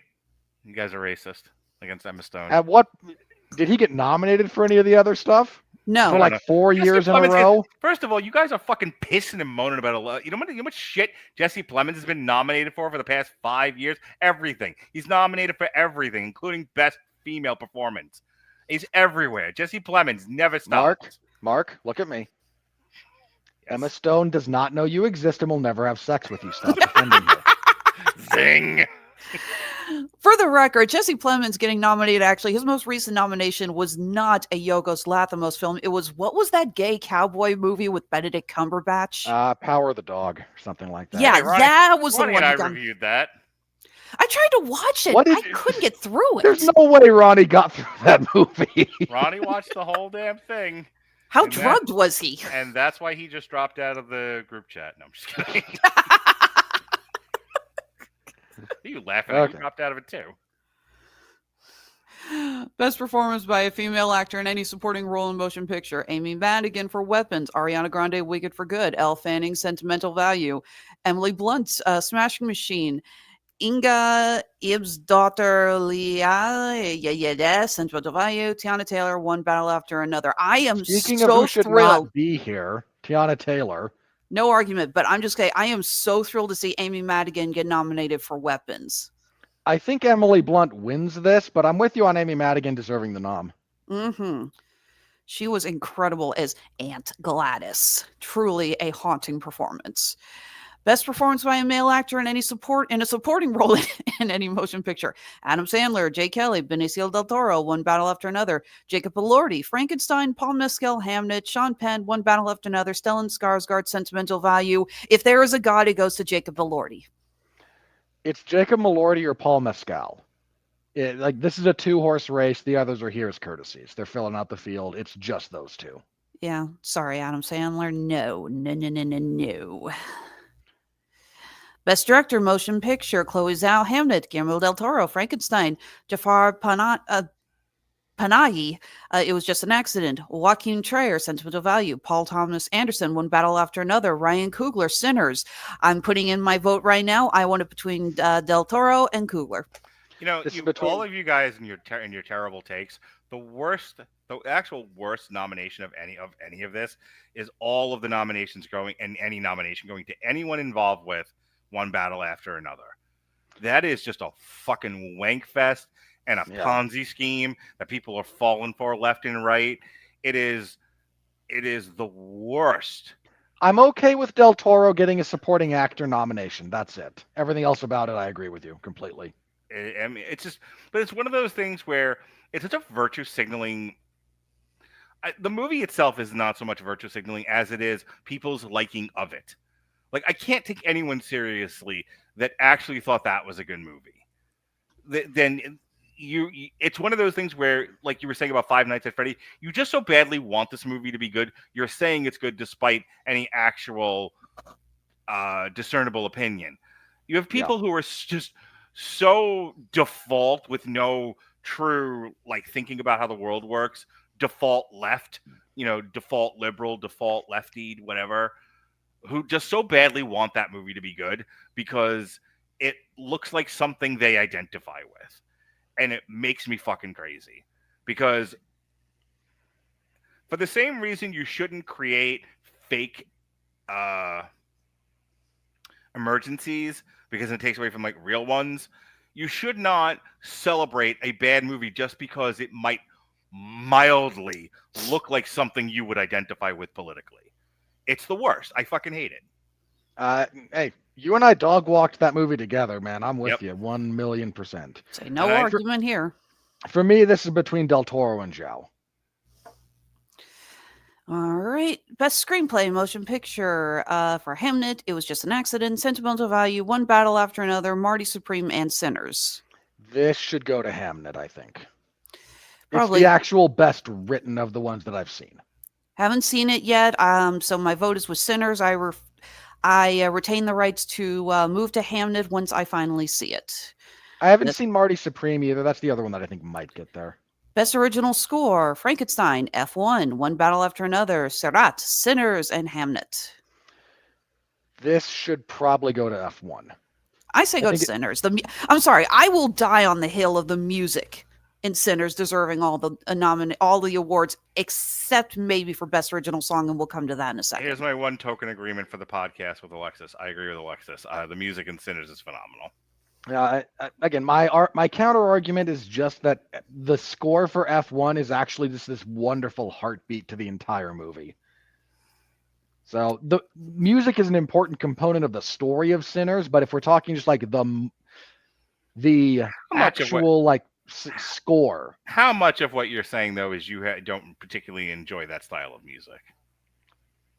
That's not really my argument. I was gonna say, I'm sorry. The score of Sinners, the way it incorporates blues and Irish folk and all those other styles together, that's what gets me. It is a beautiful composition blending all of these different types.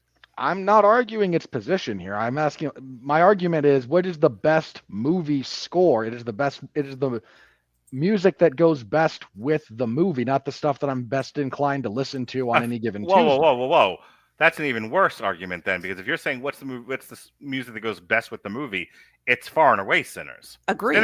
Sinners is its character. The music in Sinners is a character in and of its own right. Mm-hmm. Sinners is about music. I'm not going to argue this point. Let's just move on. Okay, we're going to be stuck. We're going to wind up going in circles. I will give point. I haven't seen F1, but it's Hans Zimmer. I mean, no one is going to argue with the amazingness of Hans Zimmer. Best original song, Dream Is One from Avatar, Golden, K-pop Demon Hunters, I Lied to You, Sinners, No Place Like Home, Wicked for Good, Girl in the Bubble, Wicked for Good, Train Dreams. I am dying on the hill. It's either going to be Golden or I Lied to You. This should be Golden. I mean, just musically, I have listened to people talk about that song and what it takes to perform musically. Mm-hmm. There's some remarkable musicality going on in it. And the two Wicked songs are just wank fests. Yeah, I didn't we joke about that when we reviewed it? It was like No Place Like Home is a terrible song on its own right, to say nothing of it being bad in context, where you're making the argument that Oz is a promise, not a people, when you've demonstrated nothing of that. You're just trying to transpose what you want to say about contemporary America onto your fantasy land, when America has a history that you can draw on to make the argument. Oz doesn't. And Girl in the Bubble, I remember more for the cinematography and the way they made it look like one continuous shot through mirrors more than any of the actual music involved. It's a better scene than it is song. Yeah. Okay. Cinematic and box office achievement. This is the most bullshit award. Yeah, can we just skip past this, please? Yeah. Again, it's so bad. They nominated a movie that has not come out and didn't nominate the biggest hit in Japan all year. Best television series drama: The Diplomat, Pluribus, Severance, Slow Horses, The Pit, The White Lotus. Guess what? We didn't review any of those. This Well, is we don't really probably review good television here. this should probably be Slow Horses, which is really good. It's that Pluribus has done some decent stuff. I didn't care for The Pit as much as others, but I'm me. Best television series, musical or comedy: Abbott Elementary, The Bear, Hacks, Nobody Wants This, Only Murders in the Building, and The Studio. From what I've heard, it's probably going to The Studio. I haven't seen The Studio, so it could, but that also has What's His Nuts in it, so I'd rather everyone die horribly in a house fire, and I'll vote for The Bear. The Bear and Only Murders in the Building are the only two on this that we did review. Gave glowing recommendations for both shows. But Major- Abbott Elementary does all the popular things. I have not watched a single thing of Abbott Elementary, and frankly, It does I all don't the care. Look at that poster. Now tell me what you think that show goes. How you think that show goes? And it goes exactly like you think it goes. Moving on, best television limited series, anthology series, or motion picture made for television. Wait, how can you do motion picture made for television when you nominate movies that go straight to streaming like Netflix? So the difference would be, I would assume, that Frankenstein had a small run in theaters. But Happy Madison 2 went straight to Netflix. You mean Happy Gilmore? That's the one. Well, I'm saying okay. Looking at the Oscars, there have been several movies nominated over recent years that, okay, yeah, they got like a very small, film festival release, I would say. But they didn't go to theaters. They went straight to streaming after that. So is that what the line is? That these are motion pictures that did not even get a film festival? They were made straight Please to go to move this TV? on. Pretty much. Just let's keep going. We're almost at an hour. Okay. To 2 hours. Adolescence, All Her Fault, Black Mirror, Dying for Sex, The Beast in Me, and The Girlfriend. Claire Danes should get some love for her performance in The Beast in Me, but it's every other Netflix thing that you've ever seen. Adolescence is a crime, and it will probably win. I actually have, I've seen some Black Mirror, but I haven't seen any of these. I did see a decent amount of advertising for Dying for Sex, though. I got partway through The Beast in Me and I bailed on it. It just, again, I got really tired of the Netflix formula that they have for all the stuff that they do is very, very obvious. You guys have time to watch television that isn't for this network? I'm so jealous. What, you think Okay. I do? I don't. Clearly, you guys are like, oh, I watched that. I don't have fucking time for anything. Too busy working. Like a dog. Best performance by a female actor in a television series drama: Bella Ramsey for The Last of Us, Britt Lower No. for Severance, Helen Mirren Maybe. for Mobland, Kathy Bates for the Probably. reboot of Matlock, Kerry Russell for The Diplomat, Ray Seahorn for Pluribus. God, I'm Probably so out of touch with. I'm so out of This touch is with so much- probably Ray Seahorn for Pluribum, if we're being honest. It's that or Severance. The others, not so much. Take 3. I'm so out of touch with what's going on here. Like, I'm remembering the fucking Family Guy bit where like they're running through like a list of nominations or whatever, and like it all just sounds like nonsense. This is what this sounds like to me. It's just like this and that, and I'm like, I don't know what any of this is. You could be making these up for all I knew. I mean, elaborate scheme. Best performance by a male actor in a television series drama: Adam Scott for Severance, Diego Luna for Andor, Gary Oldman for Slow Horses, Mark Ruffalo for Task, Noah Piss Wilde off for Pitt, Sterling Brown for Paradise. I have heard amazing things about Mark Ruffalo in Task. No. So let me tell you why I'm frustrated with Andor.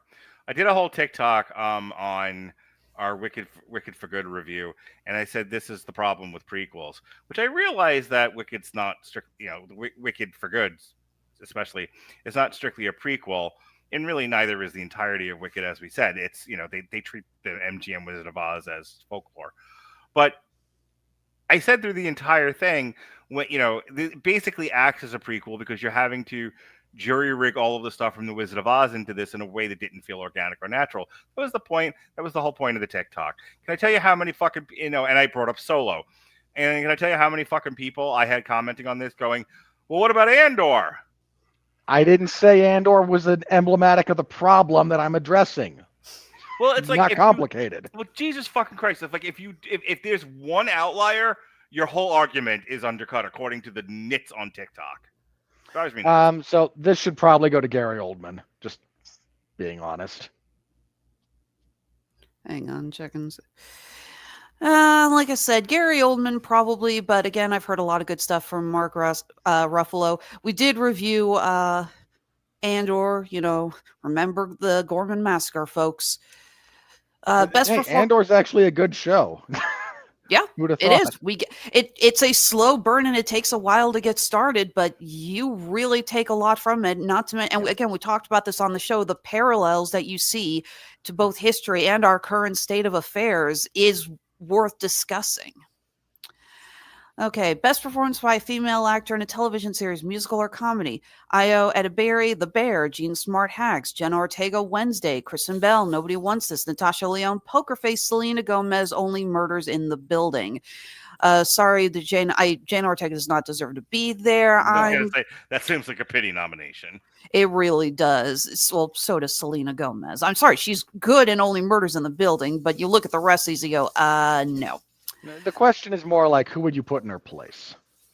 So here's the thing. I think part of like getting a nomination these days is they want your pretty face at the event, maybe even as a presenter. So it's like it's trade-off. You're probably not wrong. So my hunch would be for like either Natasha Lyonne or Jean Smart, but I couldn't swear to it. Very true. I'd like to see Io Edeberry when she is one of the absolute best parts of The Bear. I haven't seen the most recent season of The Bear, so I can't comment. Look, I fucking hate. I didn't have a problem with her until this season when they made it all about her. Then I got annoyed. All right. Best performance by a female actor in a limited series, anthology series, or a motion picture made for television. Amanda Seyfried, Long Bright River, Claire Danes, The Beast in Me, Michelle Williams, Dying for Sex, Rashida Jones, Black Mirror, Robin Wright, The Girlfriend, Sarah Snook, All Her Fault. Look, I know people had problems with Monster Season 3, but God, Laurie Metcalf should have gotten nominated for that. I don't fully disagree. That said, the winner here should probably be Claire Danes. I could see that. Again, I did not care for that series overall, but her acting is really good. Yeah, she's amazing in that. Best performance by a male actor in a television series, musical, or comedy. Adam Brody, Nobody Wants This, Glenn Powell, Chad Powers, Jeremy Allen White, The Bear, Martin Short, Only Murders in the Building, Seth Rogen, The Studio, Steve Martin, Only Murders in the Building. Give it to Steve Martin because it would amuse me the most, and somebody kick Seth Rogen in the teeth. Oh, what if Adam Brody gets it? I don't care. I distinctly remember you bitching about Adam Brody on at least 2 shows we've done in the past. Okay, because he sucked in those. I don't hate him as an individual. You did when we discussed the first Shazam movie and when we discussed Ready or Not. You're making me regret letting you do this. Move on. Yeah. Best performance by a female actor in a supporting role on television. Amy Lou Wood, The White Lotus. Carrie Coon, The White Lotus. Catherine O'Hara, The Studio. Erin Doherty, Adolescence. Hannah Einbinder, Hacks. Parker Posey, The White Lotus. Give it to Catherine O'Hara, again, just because it amuses me. Give it to Catherine Parker O'Hara Posey. is awesome. Give it to Parker Posey because she's the best of that bunch. Is she? Yes. You can't prove that with anything that she's been nominated for. Parker Posey is amazing. You can like her, that's fine. Parker Posey, best actress of all of them. Best performance by a male actor in a limited series, anthology series, or a motion picture made for television. Charlie Hunnam, Monster, The Ed Gein Story. Jacob Elordi, The Narrow Road to the Deep North. Jude Law, Black Rabbit. Matthew Rise, The Beast in Me. Paul Giamatti, Black Mirror. Stephen Graham, Adolescence. I'm pulling for Charlie Hunnam. I am too. He was great in that. Best performance by a male actor in a supporting role on television. Ashley Waters, Adolescence. Billy Crudup. I don't remember how to pronounce his last name. The Morning Show. Thank you. Jason Isaacs, The White Lotus. Owen Cooper, Adolescence. Tremel Tillman, Severance. Walter Goggins, The White Lotus. Walton. Sorry. Okay, that should go to Walton Goggins. If nothing else, he gave us the greatest soundbite ever coming out of that show. With go on, nerd, get. Go touch grass. Best performance in stand-up comedy on television. No, Bill okay. Maher. Has anyone else seen this? Brett Goldstein, The Second Best Night of Your Life. Kevin Hart, Acting My Age. Kamal Nanjiani, Night Thoughts. Ricky Gervais, Mortality. Sarah Silverman, Post Mortem. Those all suck. I've heard good things about Sarah Silverman. Is stand-up comedy still a thing? No. Are you serious? They gave one for best podcast? Oh, and we're We not weren't on there. even What a shock. nominated. Oh, I've wasted my I have fucking wasted my life. Not even naming those nominations. If you consider the podcast they left off, that particular category means nothing at the moment. All right, speaking of meaning nothing, here is your moment of zen.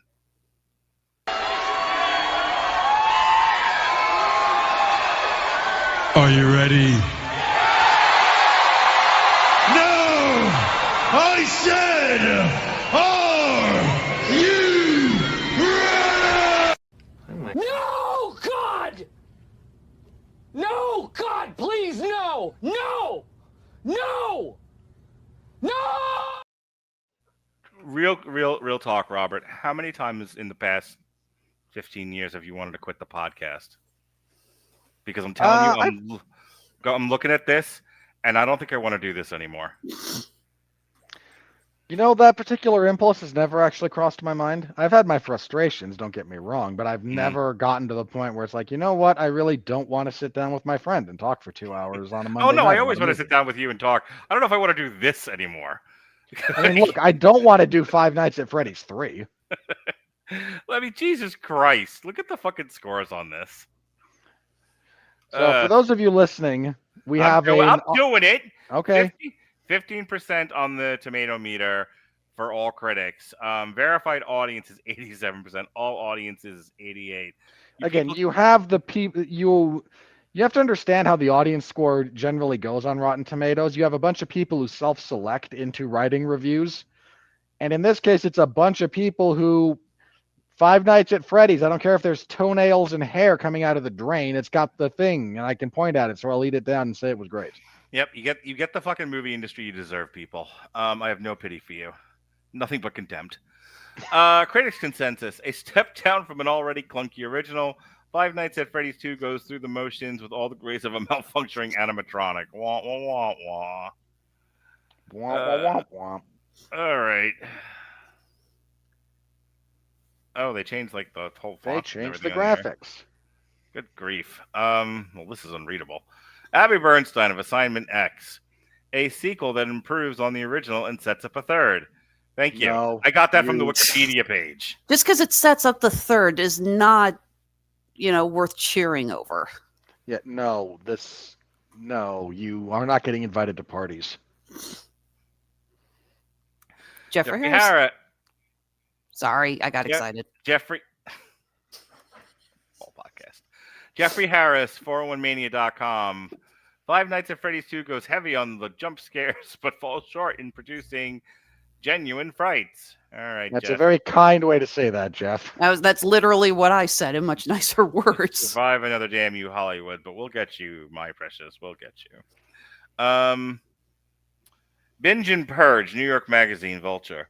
The traumatic theme, much discussed by the characters, doesn't really get any kind of aesthetic workout. Even the film's central idea of a child communing with the giant surreal automatons is ultimately a non-starter. It's just a thing that happens. Is there a reason why they couldn't do this to where the words line up right? I'm going to take a wild guess that they're still working out the bugs for the. Well, I would certainly hope so, because you can format these so they wrap properly, and don't do that. Yeah. Yeah. Again, it's got to be an issue with the layout and the coding. That's the only thing I could think of. The internet's greatest monster, Doug Walker of Channel Awesome. The Mortal Kombat Annihilation of Blumhouse sequels. Holy crap, he and I made the same reference. I feel bad. I need to go shower. Black Alexis, Travis Hobson of Punch Drunk Critics. That just means it's a person of color he wants to punch. Five Nights at Freddy's 2 somehow manages to be even more ponderous than weak than before. Yeah, not wrong, Travis Hobson. Well, at least they finally got rid of the. Wait, did they? Or does this actually? No, it loads properly. Okay, yeah, good. At least we finally got this. There's Jeremy Johns. Yeah, I'm skipping him. Okay. The future Xmas Robert Winfrey, Carla Hay of Culture Mix. Skipping Jeremy Johns and going right to Carla Hay at the Swingers Party. That's classic Mark. I will always take your wives over Jeremy Johns. The lackluster and sloppily made horror flick Five Nights at Freddy's 2 only manages to confirm two truths in movies. Most sequels are inferior to the original. Most video game adaptations are terrible. We've seen quite an uptick in video game adaptations. I don't know if that second point stands anymore.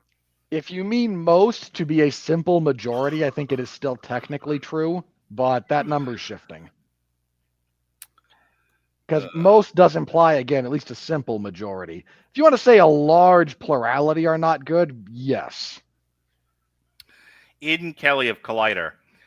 Where the first movie left fans satisfied with the bare minimum and non-fans bewildered with boredom, the second installment will likely leave fans even happier and non-fans satisfied with a solidly entertaining robot slasher. No, if you're a non-fan of this, none of this makes sense. There's only one death in the whole movie, and it's just watching Newman get his head pushed in like a grape.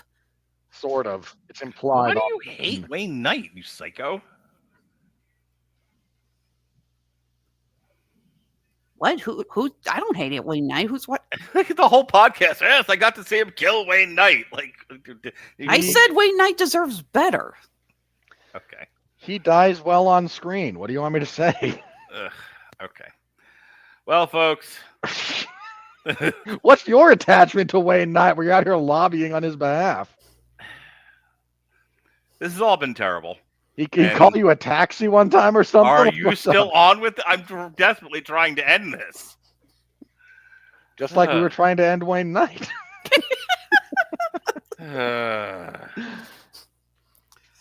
Alrighty. Alexis makes jewelry. Go do your plugs.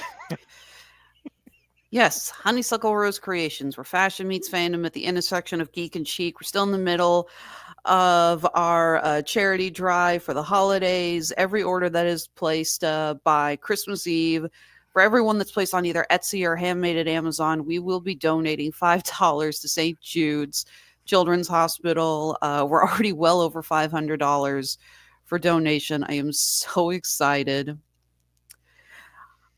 We're just trying hard to keep everything in stock, especially all of our Has-Been Hotel merch. But my God, you people just want so many pairs of Vox earrings. I can't keep it up. I have been pulling all-nighters over the last 2 weeks and making Vox and angel dust earrings. It's like, oh my God. I know he's an awesome villain, but come on, people. So you can, again, we're on Etsy and handmade at Amazon. You can follow us on Facebook, Instagram, TikTok, and Blue Sky. That's Honeysuckle Rose Creations, the intersection of geek and chic.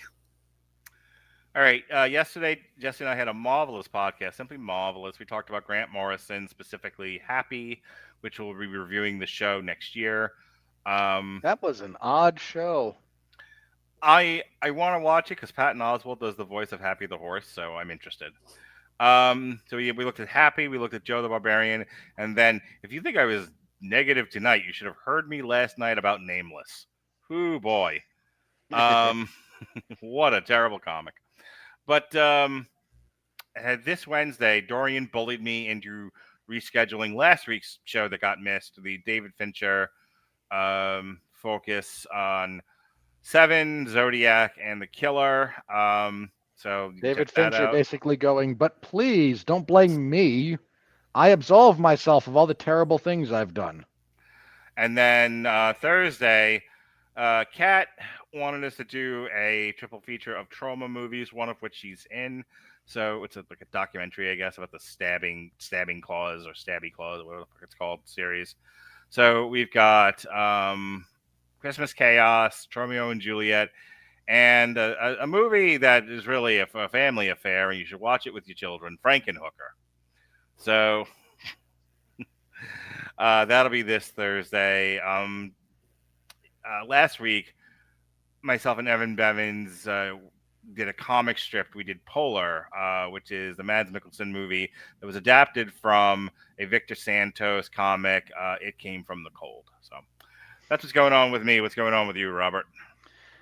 All right, personalized erotica. You trying to distract me from football because you've done it? I just wanted to get you to pop.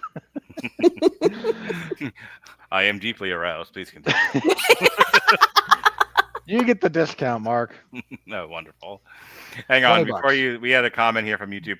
The Five Nights at Freddy community stole my franchise called 1 Month at Gizmos, and I'll never forgive them.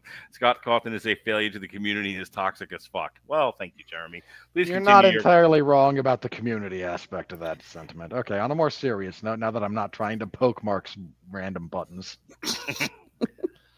I cover mixed martial arts and professional wrestling over at 411mania.com. WWE SmackDown on Fridays, UFC events on Saturdays is kind of the regular schedule there. So there was, again, a SmackDown last week, which I didn't like and other people did, which is fine. I don't actually care. It's a day that ends in Y. I've enjoyed some SmackDowns. I didn't enjoy this one. Look, man, anytime you make me go 30 minutes between matches on a 2-hour television program and make me listen to a solo Sokoa monologue, I'm going to have problems with your product. That said, Gunther and LA Knight, really good match. So my full review of that is in the Wrestling Zone. On Saturday, there was UFC 323, where Piotr Jan upset the apple cart, beating Merab Dvalishvili for the bantamweight belt. Alexandre Pantoja dislocated his elbow violently and quite gruesomely in 26 seconds when fighting Joshua Van. That really sucked. That fight was great for 25 seconds. Not even joking. It's actually 25 seconds of, two bobcats in a bag. It was great. And like, no, freak elbow injury. My full report for that whole event, again, is in the MMA Zone. I also talk about it on the 411 Ground and Pound MMA podcast that I recorded like 4 a.m. because I suck. So tune in for that. I also preview the upcoming UFC on ESPN 73, I think. It is the last episode. It's the last UFC event of the entire year. They're not coming back until January 24th. It is the last UFC on ESPN event because their broadcast deal with ESPN runs out, and they will be on CBS/Paramount family of networks going forward. What is the game plan now? I know they're not doing pay-per-view. Every event is free on Paramount Plus if you pay for Paramount Plus. My question to you is, now that that's happening, are we going back to just like monthly events? Are we still doing weekly? What is the content game plan you froze in the most funniest way possible? I don't know if you can hear me, but you're frozen. You may have lost your internet connection, but I'm mildly amused. But I really want to know the answer to this question about the UFC events. Okay, hang on. Repeat that because I had a reaction, but apparently I was frozen. Yes. Take 2. What is the content game plan for the UFC on Paramount? I don't know. Come on, ask the question you actually asked because that was funny. I know they're done with pay-per-views. I said, are they going weekly or are they going monthly? You answered they're going to monthly. Mark, they're doing 43 events next year. Mm-hmm. They're still every week. Okay. Are they doing them all from the Apex at this point? Or are they actually trying to like? They're okay. Are they actually still they're about? arenas? I think they're about a third in the Apex. Mm-hmm.